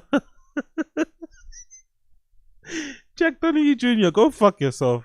Jack Donny Jr., go and fuck yourself. But that might be one of the most hilarious things I've ever read in the fucking stream chat. Go fuck yourself, but you are fucking hilarious. Jack Donny Jr. By the way, I polled 4 international and 2 US co-workers today about what they would ask for if they wanted an item with breaded and fried chicken fillet, lettuce, tomato, some sauce on a round bun. 100% chicken sandwich response. So no one said burger, right? Jack Donny Jr. No one said burger. Okay, cool. Oh, I'm the only person that refers to a chicken burger as a chicken burger. It doesn't exist, I guess. There's no such thing as a chicken burger then, I guess. Chicken burgers don't exist. they're called chicken sandwich. Or why don't you just call them why don't you call burgers ham sandwiches then, or beef sandwiches? Why are they called burgers? I don't know. But yeah, that's Smoke Shack. That's Smoke Shack. That's Smoke Shack. Look at that bone marrow piece. I ain't mad at it. Anyway, let's go back. Let's stop this. I'm getting hungry. Y'all making me hungry. Let's continue. Like, because there's a rally for Gaza. Yeah, he was protesting. I think they were trying to bring the hostages home, and then he ended up burning a bunch of people. He got mad that they're going to bring hostages home. Colorado suspect now charged with federal hate crime. He's fucked. Planned anti-Semitic for a year. Yeah. Did it take you a year to plan? You just put together some bombs and threw them at people. He's not probably the smartest person. 16 that's a lot of liquor. God, that's terrible. Did he kill anybody? He burned some people very badly. And I saw the video. It's pretty awful. And does he think this people are lying down, they have to pour water on them and stuff. Terrible. No. Oh, no, he killed somebody, I think. It says no announced. Not announced. Booked on 2 counts of murder in the first degree. Let me see. I don't think anybody's died, though, have they? This is CNN shit? Mm-hmm. Go to something else. Let's get some real shit here, huh? So weird. He applied for asylum. What's his name? BBC? Yeah. He looks like he got burned. Riveting fucking podcast. The dead air is fucking brilliant, bro. This is proper audio is king shit. Remember when they said audio was king? Yeah. Probably because he went all of it together and shit splashed on him. It's not clear. And nobody died? Hold on, let me see. Let me see. His name is Mohammed Sabri Suleiman. So he's probably from a Middle Eastern country. Not from here is all I know. Am I right? Yeah. Honestly, man. This Brendan fucking racist right winger grift thing that he's doing, right? It's so fucking pathetic, isn't it? It's just so disingenuous. It's so like inauthentic as well. It's like, bruh, you don't believe what you're saying. You're just trying to be edgy. Like you're doing the edgy thing like 10 years late. You're also in your mid-40s. Grow up. Like say what you think with your actual chest. Don't hide behind little fucking sayings and little jokes and quips. Not brave enough to actually stand on anything. It's like, oh yeah. And also, you look Turkish, bro. You look Turkish. Wow, man. Yeah. Not good. Granted a work permit by the Biden administration. That tracks. Well, so typically when you file for asylum and you say, I can't go back to my country, we give you a work visa so you don't become a ward of the state. So you can now work. You get a work permit. How many people? No one died. Why does the headline say that's confusing? 8 injured, though. It's a lot of people. Yeah, they caught him right there. Despite initial charges, police says no one has died, so he can't be charged with murder. Attempted murder. Yeah. Go down? Yeah, he's going to be spending a lot of time in jail. Yeah. Yeah, you can't have that guy roaming the streets. Look at his head's bandaged and shit. He got bunched up. What a weird world, man. Bad guy. Honestly, it's going to be quite impressive if they're able to do this for 2 times a week, 1 hour per day. I'm going to be actually impressed. I'm not going to lie. I'm legitimately going to be impressed if they can keep doing this podcast 2 times per week, 1 hour. No, 2 times per week, 2 hours per week. Basically, 2 times per week for an hour each. If they're able to keep this up with this amount of dead air, awkward silences, and meandering conversation, then fair play to them. But Jesus, bro. Like, I don't know, where's the energy for like the first day? moving to a new place. Where's the excitement? Where's the fucking electricity? Where is it? Where's the good vibes? What's happening here? Yeah. I mean, What else you got, Jen? Was that one of your current events, No, Jen? you guys were just talking about it. wow.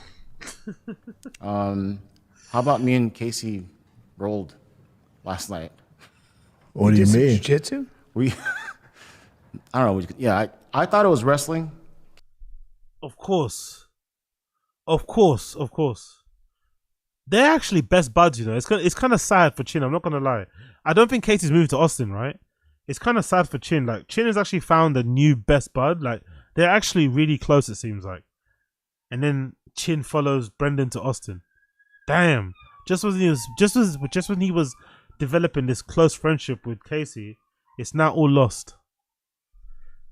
Casey made it jiu-jitsu, but Hell yeah, Casey, what do you think happened? We were drinking some wine. Just a little bit. Gay. Yeah, Casey got the best of you. He got a little frisky. He got real tough, right? Yeah. You know how Chin gets tough? Yep. He got tough on me, and I was like, yeah, striking, I can't even reach you. I can't come within 5 feet of you, but if I get a hold of you, it's a problem. And he was like, no, it's not. It's not at all. I go, I got a crazy base, bro. So and you do. We wrestled. We Yeah. grappled. I went for a single. He got me down. I'm on my back. And then I went 2-on-1, got his back, rear naked. Jesus. Just like that. I actually I You heard got tapped out, myself. Jen? I heard myself I was like, Are you about to once go to sleep? I was like, what the? And I kept moving, trying to hold him. Yeah. I heard, and then suddenly I was like going out. I was like, oh, that's Yeah. that. Chin just compounding the L's in it. No crib, getting tapped out, even when he's drunk, even when the other guy's hammered. Like Chin is just a walking catalogue of L's, isn't it? A walking catalogue of L's. When will it ever get good for him? Fucking hell, man.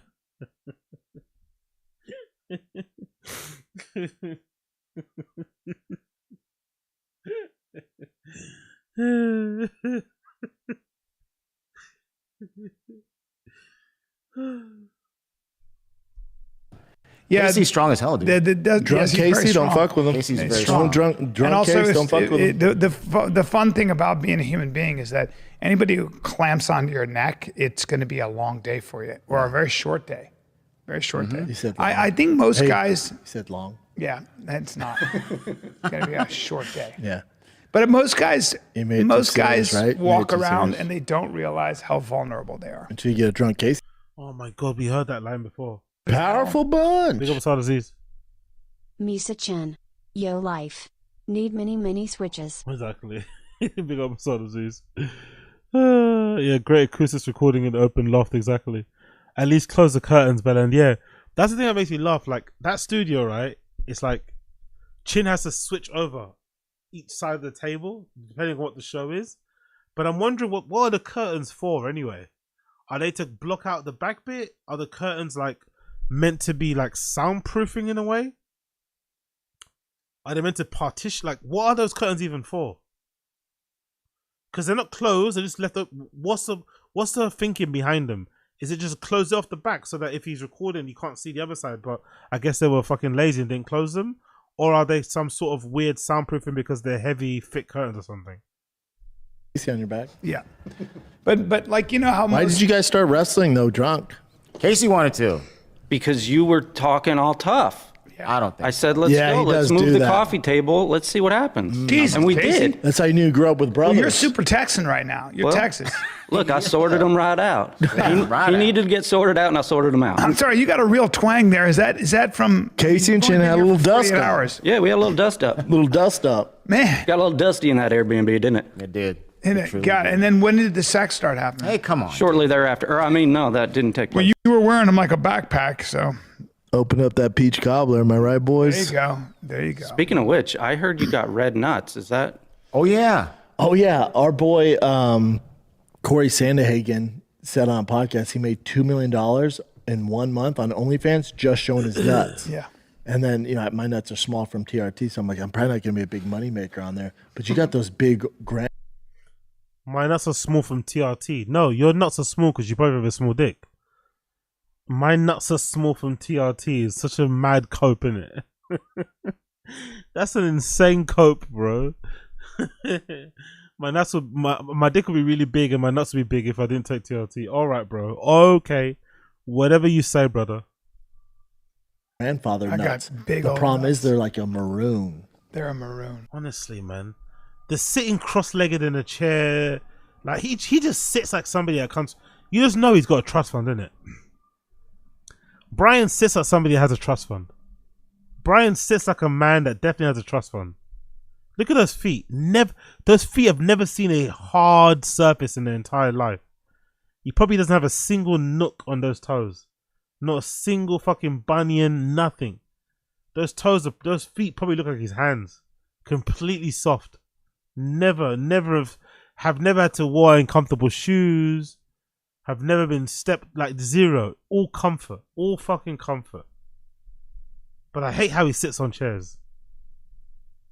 So I gotta get red nuts. No color. I think just flesh is what they want, or a dark base. I have a pretty dark base. Let me see it. I could show you my nuts. But if Corey Sandhagen made $2 million, I almost said $1 billion. If he made That's so insane that he made that much money. I know. Do you think you could at least make 100? I would really like to. 100 mil or 100,000? I mean, just put my nuts on. Would you do it? I would, but I don't think anybody wants to see For $2 million? a 58-year-old's nuts. I bet you'd at least would you take 50 grand? Sure. Show your nuts. I guarantee you'd make 50 grand. No. On OnlyFans? Guarantee it. If I showed my nuts on OnlyFans? What are you doing? Imagine you got a rape allegation on you. Imagine you have a second family. Imagine your whole career was taken away from you because of a 30-year-old rape allegation or something, or maybe more. Just imagine. Would this be the type of conversations you'd be entertaining? Would you be entertaining this type of conversations? Would this be the thing that would be on your mind to speak about in a pod? Really? Really? There's a video out there of one of your former friends, Whitney Cummings, confessing that one time you whipped your dick out when she was trying to reverse out of a parking spot to take you home, to drop you home. And now here you are pretending that you're going to whip out your fucking nuts, or entertaining the idea that you're going to maybe become a nuts model, a testicles model, a testicular model of sorts on OF. I don't know about you, but I'd probably avoid that kind of conversation. Not going to lie. He's about to show his nuts. No, they're good. They're good, man. I'm telling you, guys, see these nuts are good. I want to wear them. If you're into nuts, dude, these are juicy nuts. So let's see these Are you suckers. serious right now? Look how big they are. Oh my god! Yeah, dude. Powerful bunch. He actually took them out. Yeah, big up Bobby on Lee this. caused all this. The move. The new pod. So he actually took them out too to show. I guess this is what we're getting. This is the energy, right? Let me show my fucking nuts. This is the energy we're getting. This is the new evolution of Tfatk. Okay, I guess. Big up Asad Aziz. Never seen, yeah, exactly. Never seen Chin so happy. Ow. Are those good nuts? Hey, great nuts. Thanks, buddy. Those are at least 50K nuts. They're not maroon. They're like normal colored. It's the trunk that holds the nuts are all like, I think because they're so heavy, they're Dude, like those are big nuts, man. Oh my god, dude. Oh, wowzers. Look, those are big What if I nuts. just was always like hanging out like this? I was like, I can't find jeans to fit. That's the problem with my jeans. Don't you think Alan can make some change with them? Yeah, dude. Now. Middle-aged men, bro. Like, comedy, by the way. Comedy assassins. There's only 250 of them. Brian Callen's a regular at the mothership now, allegedly. Brian Callen. Let's actually check out the Comedy Mothership Instagram. I'm actually curious to see. Is he been performing there? Comedy Mothership Instagram. Brian's actually one of the mainstays of the mothership now. That's how the comedy you're gonna get. Maybe one day Brian might go on that mothership stage and pull his fucking nuts out. That might be funny. You never fucking know. Great content though. Great content. Great content. Great fucking content. Let's see what we got here. We've got some pictures of recent gigs. What happened here recently? Who was there recently? Who was there? Come on, load, bro. Okay, got Mark Maron. Another fun pair of barrels last night. Mark Norman there. Brian Simpson there. The other guy that used to help out. They used to help Brendan write jokes. I don't know who these guys are. Cool. People doing jokes, I guess. There's the main man. Look at that head. Look at that fucking dome. That's a fucking... I wonder what size New Eras he would wear. Rogan's probably a size 8. Maybe an 8.5. I wonder... Yeah, maybe 8.5. Because I'm a 7 and 5/8. And Rogan's definitely got a bigger head than me. So he's probably an 8, 8.5. When it comes to New Eras. That's a fucking dome. There's Shane. Norman again. Ari Shafir. So maybe... Oh, there's Brian Callen. Look at that. Brian Callen on stage with Ari. That's probably the first time he's ever done a gig with those guys, isn't it? I'm curious to see. I'm curious to hear. Because didn't Ari say something kind of mean about Brian Callen and Brendan when they threw Chris under the bus? I'm curious to hear what Ari's going to say on his pod next. Or these guys in general. About some of the new people that have moved to Austin recently. We're gonna hear some snarky comments. Because you know these comedians are a little bit snaky and cunty. We're definitely gonna hear some comments about Brian Callen's reintroduction into the Rogan sphere. But there he is. There's fucking Callen. There's Ray Pest. There he is in all his wonder. There's fucking Ray Pest. Having a fucking blast. What's that guy again? Is it Sal Volcano? What's his name again? Oh no, it's not Sal Volcano. Joe DeRosa. That's the guy that does sandwiches or something, right? Yeah, cool. Brian Simpson again. Forgot his name again. What's his name again? Kurt Metzger. Fucking hell. Insane build, by the way. Insane build. What's his name? What's this guy's name? Ehsan Jamad? Ensign Jamad? Fucking hell. Dylan. Wagwan Dylan. Shit. Fair play, Dylan. Fair fucking play. Oh, that's that guy from Kill Tony, right? Mr. MRDJ Jolly. That's the guy from Kill Tony. The one that sounds like the other black guy. Who screams and shouts like, I'm black, I'm a nigger, yeah. So, okay, cool, man. Whatever. Funny, I guess. Who's this guy? Fuzzy Keleji? And who's this black lady? Genevieve. Someone called Genevieve. Okay. Very refreshing, by the way. I can't think of the last time I've seen like a black lady on the Mothership stage. I'm not gonna lie. Big up Genevieve. Good to see her. I think she looks like she might work there too. Big up Genevieve. Good to see a black woman on stage. And some more Shane Gillis pictures here.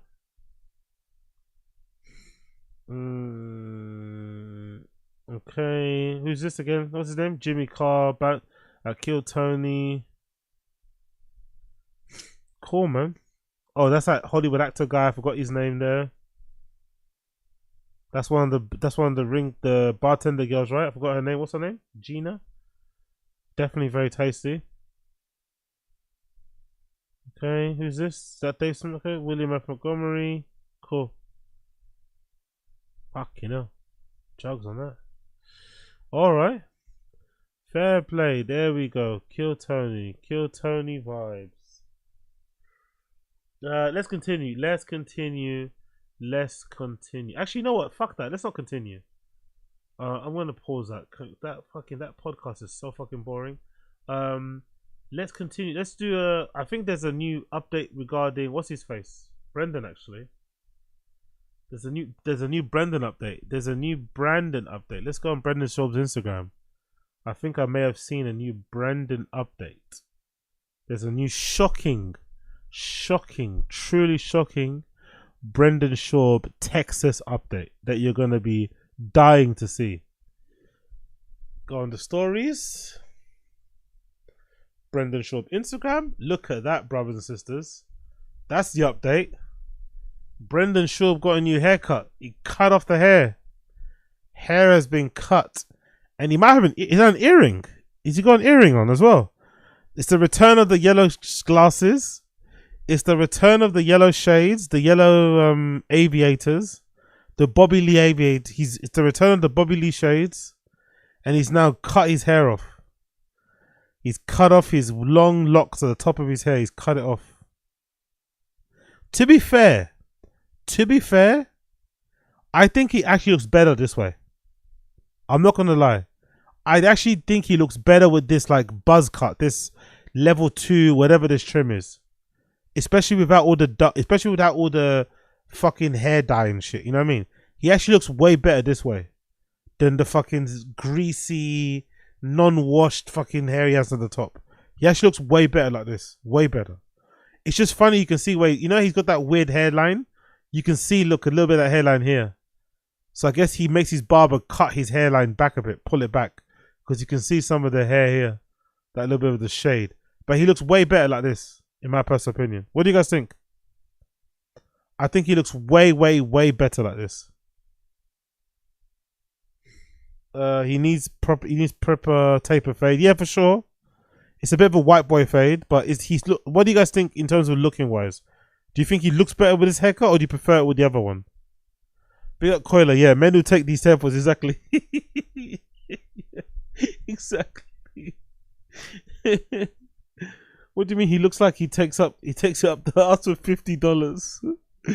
By the way, I thought that was an earring, but I don't think it's an earring. I think it might not be an earring. I think it's just a what you call it, ends of the sunglasses. It looks like earrings though. I thought he got his ears pierced, but I don't think so. By the way, he's got a schnoz on him, innit? He's got a fucking nose on him, innit? That is a fucking beak.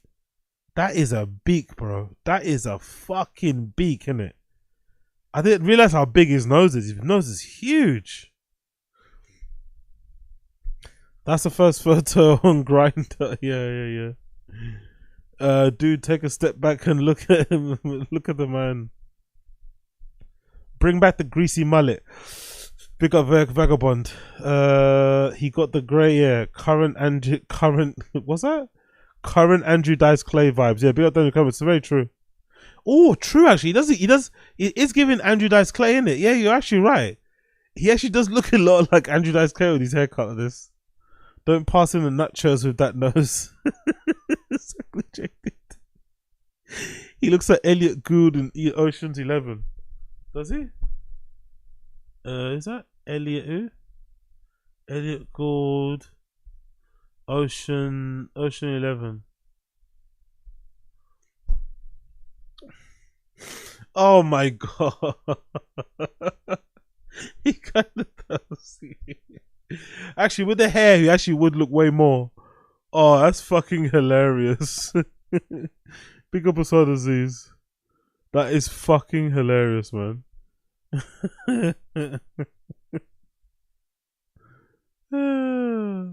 Virtually identical.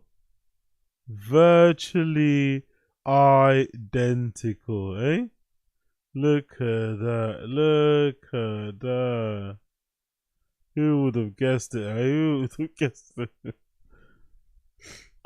He looks like Joe Carnell. Who's that?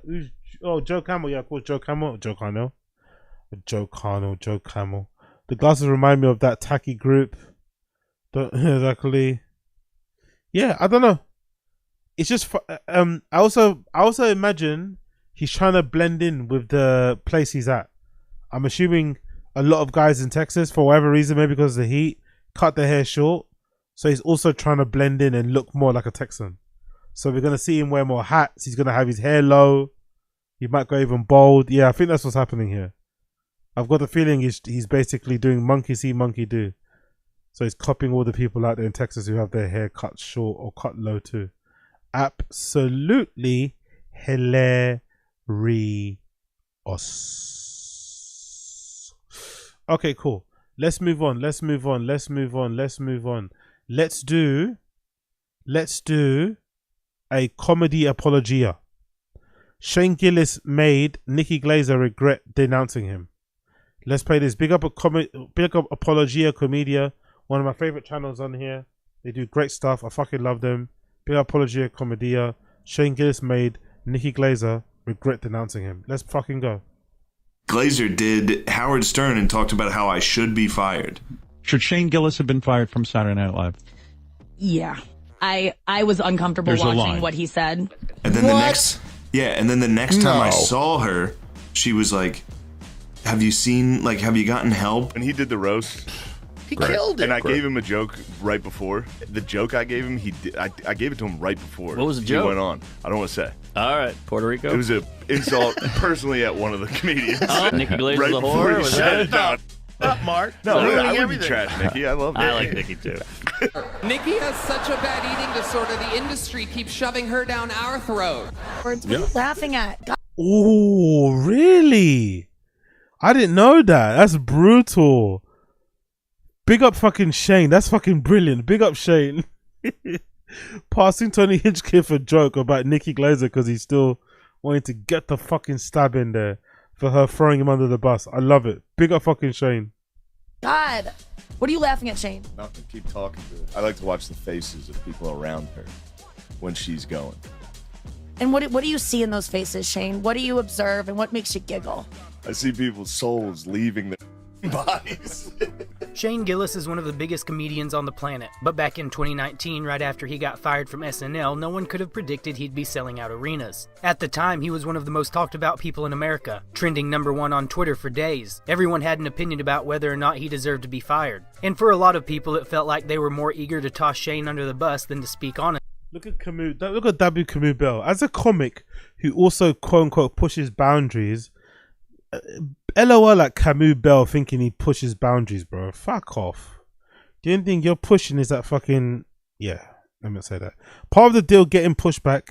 If you don't want pushback, then don't push boundaries. Also, the boundaries of jokes on native Chinese people speaking English were already pushed by comics when TVs only came in black and white. Doesn't matter, I can still make the joke, W. Camus Bell. Stop thinking stupid. Stop being fucking stupid. Honestly, just to virtue signal and keep pace with the Simulu. Oh, this is that guy, that actor, right? That everyone hates. It wasn't funny then. I'm sure it's not funny today. This word has been used to dehumanize my people for 150 years. You don't get to use it to name legit comedy. Like the other members of my community, I'm eagerly waiting. Okay. Tagging NBC is crazy fucking narky, bro. Tagging NBC SNL is crazy narky, crazy snitchy, but I guess you gotta do what you gotta do. The time woke virtue signaling mob. While most of the backlash came from Twitter and non-comedians, Nikki Glaser took it a step further. She went on Howard Stern and said Shane deserved to be fired and that his comments made her feel uncomfortable. Should Shane Gillis have been fired from Saturday Night Live? Yeah. He should have been. I mean, I don't even know what he said, but it just wasn't. I mean, if I was caught saying those things, I would expect to be. Oof, Nikki Glaser's voice is tough, isn't it? Bless her, she fucking killed her on that roast. But that voice is tough, innit? Yeah, I mean, what's that accent from? If I would say those things, where is that an accent? Where's she from? That accent is tough. That voice is something, innit? God damn it, you gotta really love her. that I would not be on SNL. I see. All right. That's good. I like to hear from comedians. Yeah. Yeah. I know that's not the popular thing to say in the comedy community, but I was uncomfortable There's a watching line. what he said. All right. And yeah. It felt like she was saying what she thought the politically correct crowd wanted her to say, which is wild because Nikki's a comedian who says some genuinely vile, raunchy stuff on stage. Like, you look like a black guy that got made by a printer running out of ink. She's okay with those kind of jokes, but this made her uncomfortable. A bit that actually poked fun at the dumb people from the time who would actually say something like that. I wonder how that started. They just built one up-looking building, and people were like... Yo, Ucha, that's brilliant. She has the voice of a woman who clearly prefers anal more than regular sex. Yeah, 100%. 100%. She's definitely on the freakier side anyway. She's admitted it on pods, but I don't know what that voice... It's almost like her voice is never broken, or... I don't know, it's just a strange voice. It's like, I don't even know that... It's just wild, bro. Wild voice. Like, I'm just thinking about talking to her day to day, what that must sound like. Like, It's a lot. It's a lot. All right, no one said anything. Let the fucking live there, huh? Well, they built these like huge Shanghai house. The first one must have infuriated everyone. They were like, I'm pissed what now. the I'm like, what are you guys doing here? Get these ducks out of that window. In older episodes of Matt and Shane's Secret Podcast, Shane mentioned that he's aware of all the comedians who trashed him while he was getting canceled. He never dropped names on the show, but I found a clip from shortly after on Ari's Skeptic Tank podcast, where Shane admits he was pretty upset that NIKKI was one of them. NIKKI, GLASER did Howard Stern and talked about how I should be fired. And then the next time I saw her, she was like, have you gotten help? Are you going to get help? Like, and I was like, help with who what? are these Like people? Like, therapy? she was like, it's like PT, like, yeah. It's like, I was like, weren't you just on Howard Stern saying I deserve to be fired?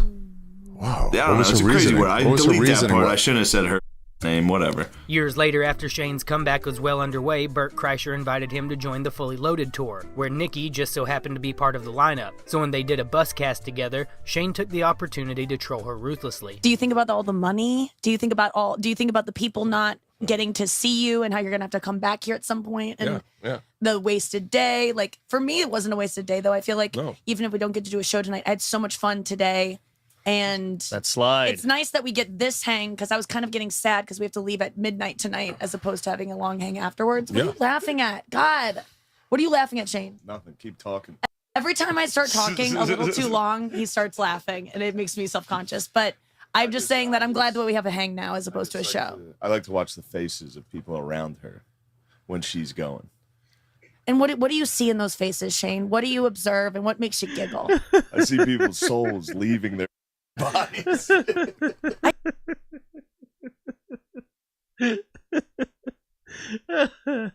That's brutal. But you could tell no one was listening to what she was saying, though. You could actually tell from that little clip, no one was actually paying attention to what she was saying. She sounded like, you know, that person when you get really high or get really drunk, and they start like saying how much they love you, and they're so happy you guys are friends, and so happy you met. It's like, bruh, please relax, man. It's a Wednesday night. Like, chill. It's not that deep. I just bought you a shot. You know what I mean? Like, relax.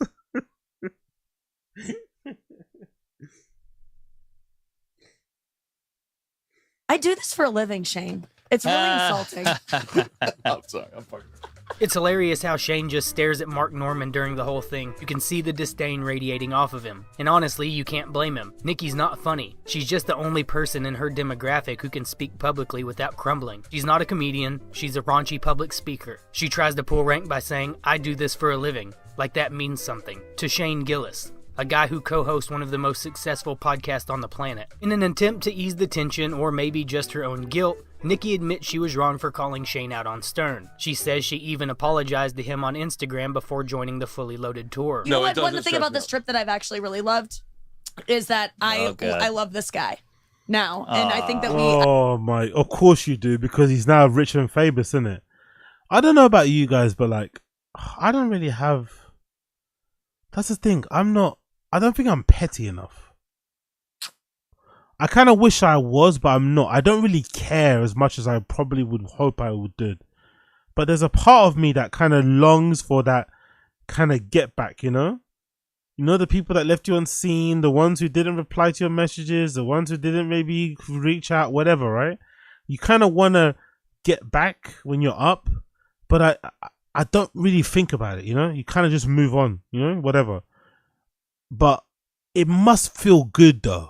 If you are petty, it must feel good if you do have a long memory when you do get up, when you are on your, you know, when you're on the fucking upswing, when your fortunes have changed, to remind those people who doubted you, who kind of cast you aside, who counted you out, hey motherfucker, what now? You know, it must feel good.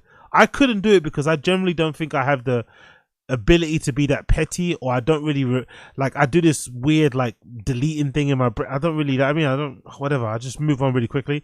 But I think I miss out on that feeling, because it must feel good if you're Shane. Like, you, that grin, the grin inside must be so good when you're Shane, you know? You get fired from SNL, everyone camps you out, then you come back in the biggest way possible.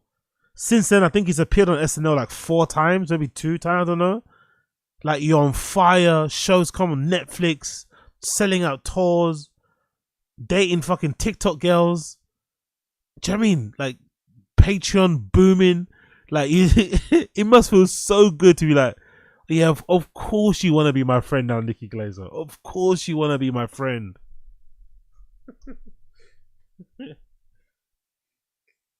I didn't know him before. Yeah. And we weren't friends and we started off on a bad foot, but and I was like scared to like even be on this. We? What do you mean we? You mean you? We started off on a bad foot. You started off with me on a bad foot. I didn't say nothing to you. What's he talking about? We? God damn it! Really? Sorry. Yeah, like just because I just don't want it to be tense. Not, but I would have been. You know what I'm saying? I would have been. I wasn't actually, but I would have been. I would have avoided. I would have probably turned down these dates if we had it made up on Instagram prior to getting offered. I'm so confused. How did you make up on Instagram? Took a turn. You want to look at people's faces now, Shane? Holy hell! Can I get a beer, Shane? Why's everyone got sunglasses on? It's easier. Face things. Okay. What? It's not awkward at all. Fucking no. Nikki, man, at least make it funny, babes. At least make it funny, hun. You're the only girl on the tour bus. You can't. You gotta like, I don't know. Like, this is weird. She killed the vibe immediately. Everyone's leaving now to go to the kitchen, go get a drink. Nikki completely killed the vibe. Oh, she's feeling so guilty, so self-conscious. I don't think Shane. I'm sorry I brought it up. We can totally not talk about it. Okay, good. Who invited what Nikki? happened? I just was. I was on Stern and I. Mark Norman's brutal, isn't it? Great timing, by the way. Okay, good. Who invited What Nikki? happened? Nikki. I just was. I was on Stern and I said like stupid shit about commenting on his SNL thing. And I didn't expect to get asked about it, and I just said stuff. I don't even know what I said. I wouldn't even want to revisit. I was I'm embarrassed of what I said, and Wait, I thought this is you were on and I SNL, didn't know Shane? him. What? Yeah, I was That's a on Mark SNL. Norman. No, okay, so that yeah, but no big deal. I think it's easier probably for Shane on the other side of this to go. Yeah. Well, no, Nikki hit me up and sent me an apology explaining it, and I was like, great, that's all. I got one of those. Matters. So many people I've had like I'm right and they're wrong, and they don't know what like. You just get. Thanks, Mark. The last one. Swear They to God. get. I mean, at least You hit just- it on the microphone if you're gonna do it. I put it in. Oh. You don't consider how you could maybe be wrong in the situation, and then Can I you tell go, you when I "Let fight me with just do Leanne?" an experiment where, what if I was wrong? What would that look like?" And then you go, "Oh, it kind of sucked." What are you doing it again? No, it's good. Can you I feel not like film me farting, by the way? fighting I with can't a- have that on camera. She comes off as completely disingenuous, saying she loves Shane now. But let's be honest, I don't think she would have apologized if it weren't for the tour. She knew Shane was the bigger draw, and if it came down to her or him, Bert was going to pick Shane. You can see it in Shane's face. He absolutely despises her, and the apology somehow makes it worse. She's admitting she denounced him on Stern without even believing what she said. Because that's who Nikki is. She doesn't stand for anything. She just mirrors whatever the culture wants her to say in the moment to. Damn, Apologia Comedia fucking hates Nikki, innit? Apologia Comedia, Nikki is like comedy enforcement and fucking Kalila. I think I need to have a female comedian I hate, innit? I think that's the key to success in the stand-up comedy world. You gotta have one female comedian you hate. Fucking hell, he's going in on her, innit? He fucking hates her. Save her own skin. It all feels even more disingenuous when you fast forward a few years. In her new special, it really seems like she's throwing shade at Shane again, like the apology was just strategic, a temporary truce so she could do the fully loaded tour. That's what comedians do a lot of times. They'll like caveat a joke that they're scared to tell because they don't want to get canceled. So they'll be like, but I can do this because But comedians are scared of getting canceled, you know? So they have to do these caveats. They either say, it happened to me, or they say, my family has this. And then they throw their relative under the bus just to make their joke. You've seen this before. To me, it's pretty obvious she was talking about Shane's SNL monologue. She was probably jealous of him for getting to do SNL. So I don't know if you guys, if you can tell by looking at me, but I do have family members with Down syndrome. It almost got me. I dodged it, but it nicked me. It nicked me. I don't know if Shane's ever seen that part of her special, but It's still such a good joke. Honestly, it's such a good joke. It's the face he pulls. Everyone immediately gets what he means. Honestly, about Shane's SNL monologue. She was probably jealous of him for getting to do SNL. So I don't know if you guys, if you can tell by looking at me, but I do have family members with Down syndrome. It almost got me. I dodged it, but it nicked me. It nicked me. I don't know if Shane's ever seen that part of her special, but I do know he's not dumb. He's not the type to publicly cry about another comedian taking shots. Shane's the guy who sits in the shadows, keeps receipts, and waits for the perfect moment to strike. And one thing I'm sure he picked up on, NIKKI is deeply self-conscious. He had to know because on that Stern episode where she throws him under the bus, she also admits that it really gets to her when comedians make fun of her looks. People keep saying, why do the jokes upset you, NIKKI? They're just jokes. It's a roast. Like, Right. Because when they do a joke about me not being funny, no one laughs because I just got up and killed. It doesn't work. Right. They know I'm funny. So they pick on your looks. But when they say that I look like Owen Wilson and the roof blows off the place, it's like, oh. holy shit! Holy shit! Owen Wilson. I can't unsee it now. Fucking hell. That is brutal. Maybe I should look into some injections in my face so that people don't see that anymore. Are you so that's when affected? you- Are you so affected by these roasts that you're thinking of having plastic surgery? Oh, Because you're yeah. a beautiful girl. Thank you, You but- mean you really are? Thanks, Howard. That means but a lot. But you don't feel beautiful, right? Because Some days I do. Most days. because the roast is now you're starting to think. Her ego couldn't take being called ugly. You know, it's like, no. I think I'm hot. She's like, no, most days I think. Her ego couldn't take that much self-deprecation. Let's not get too crazy now. She had to correct it. No. Most days I feel good. Don't worry. I feel hot most days.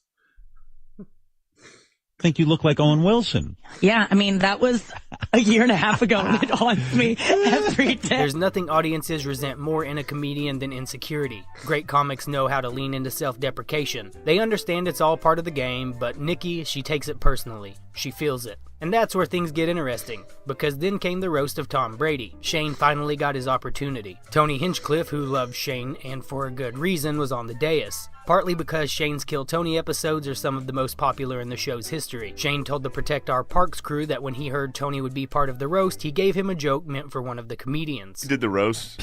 He killed it. And I gave him a joke right before. And this is how like in the pocket he was, because he like stood up from the table and was like, hello. And just started. I was like genuinely happy. I was like watching him fucking kill. Yeah. And then the joke I gave him, I gave it to him right before. What was the he joke? went on. I don't want to say. All right, Puerto Rico. It was an insult personally at one of the comedians. I was like, tell them mother.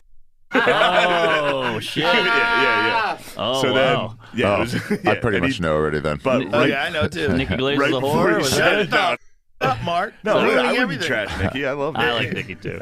Shane said the joke was aimed at one of the comedians on stage, so I went back to watch the roast and it was pretty obvious there's only one person Shane wanted to destroy. Shane's tight with Schultz, even gave him a roll on tires. Tom and Bert have both been on his podcast and are big fans of Shane. And right before Tony roasts Nikki, he looks over at where Shane's sitting and gives him a little nod and says this. Nikki Glaser, what a performance tonight, am I right?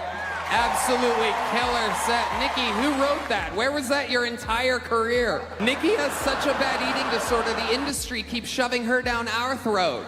You might recognize her from her podcast appearances, specials, and winning the Triple Crown at Churchill Downs. Out of all those jokes, if you know... Fucking hell. I think that horse joke might have been the worst one. That might have been actually more insulting. I forgot about that one. Holy shit. Holy shit. Holy shit. Comedians knowing what your insecurities are and doubling down on them is kind of brutal. I'm not going to lie.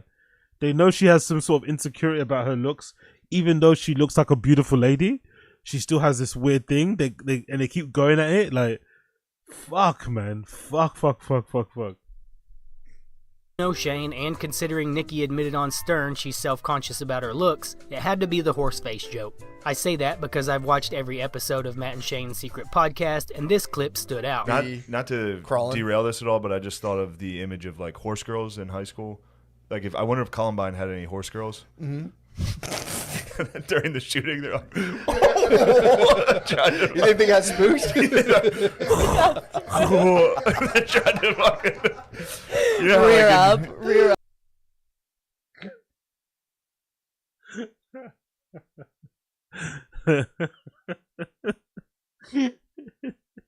I just realized what he means. He means those girls that pretend they're riding a horse, but they're not. But they jump over things. It's like, that's definitely an American thing, isn't it? Right? That has to be an American invention, isn't it? Those kids who pretend they're on horses, but they're just galloping themselves. Like, that has to be an American Caucasian thing, isn't it? That has to be. That can't be a European invention. That fucking fake horse thing, it has to be American. It has to be.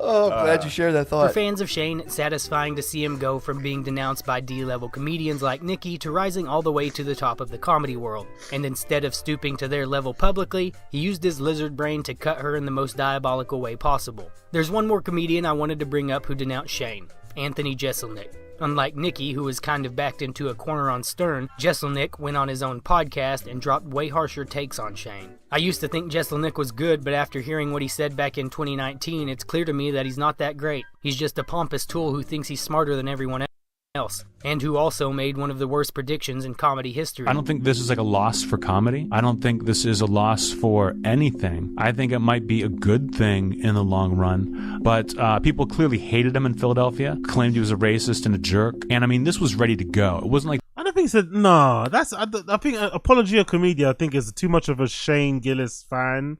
Matt and Shane might take a podcast fan. I don't think Jeselnik said, don't get me wrong, you can disagree with what Jeselnik said, but he didn't say anything bad. It's just his opinion, isn't it?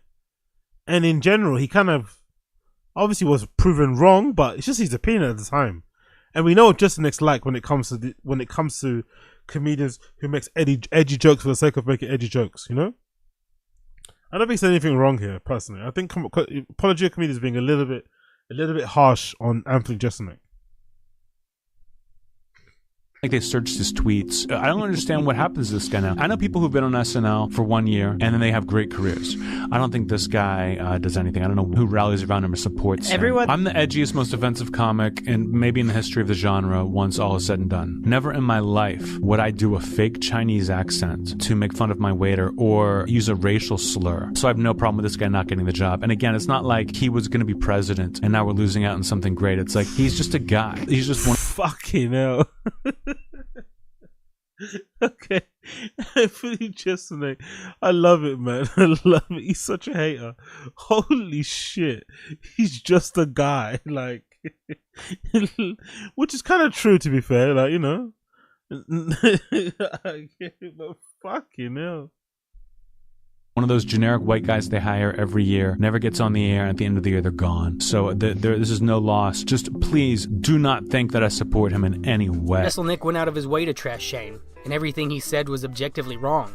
Shane didn't use a Chinese accent. He did a turn-of-the-century white guy voice, mocking the way they used to talk about Chinese people. But just like NIKKI, Jeselnik came off like he was saying what he had to say. Virtue signaling to the woke mob of the moment. No spine, just posturing. Meanwhile, Shane once again took the high road. Instead of responding to a comedian who we now know isn't even close to his level, he let Gay Bill speak for him. There's two comedians wrapped up in that. Anthony Jeselnik with those tweets and Believe Michelle Jeselnik, dude. He came at your neck, Shane. I know you don't care about Jeselnik. No, I care. Pencil neck. We call him Anthony Pencil neck. What's Oh up? no, Jeselnik's so edgy and crazy. He just says whatever's on his mind. Oh. Bro, he literally one of his quotes was, "I don't play devil's advocate. I am the devil." Wow. Whoa. God Yo, that's an edgy boy. I mean, that's I not comedy. That's what happens when you're so crazy and you love making people uncomfortable. That's all I got. Oh, big up, Blood Clot. Apologia Comedia always does great things. Check out Apologia Comedia. Their channel is down below.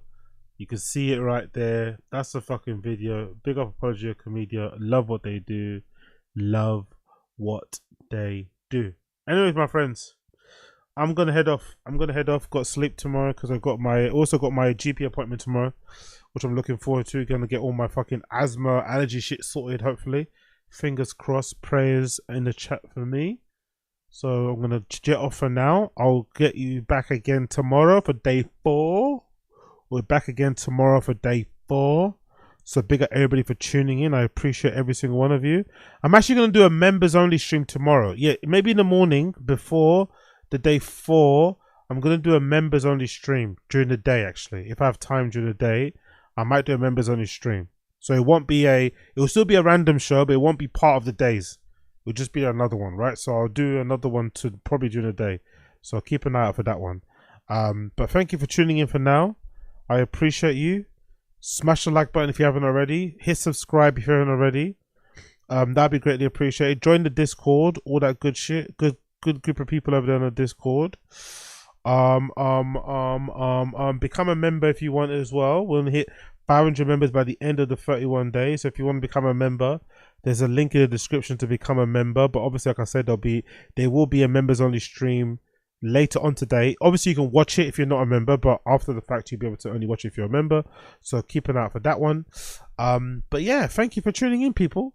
I'll see you all tomorrow. Tomorrow's itinerary, I'll do the members only random show in the morning probably, or in the afternoon when I wake up. I'll do Taz, and then I'll also maybe quickly jump on the Kick to do a little, I need to do a reaction to the fucking, there's a new Burger and Mix CD just dropped actually. I want to do a real reaction, so I might do it on the Kick, so I'll keep you an eye on that one. But we'll be here. We'll be here tomorrow. We'll be here tomorrow. Thank you for tuning in, people. Thank you for tuning in. Thank you for tuning in. Thank you for tuning in. Thank you for tuning in. I'll see you guys again during the day. Take care, my friends. Smash the like, hit subscribe, and take care of yourself, okay? Take care of yourself. See you soon. See ya soon.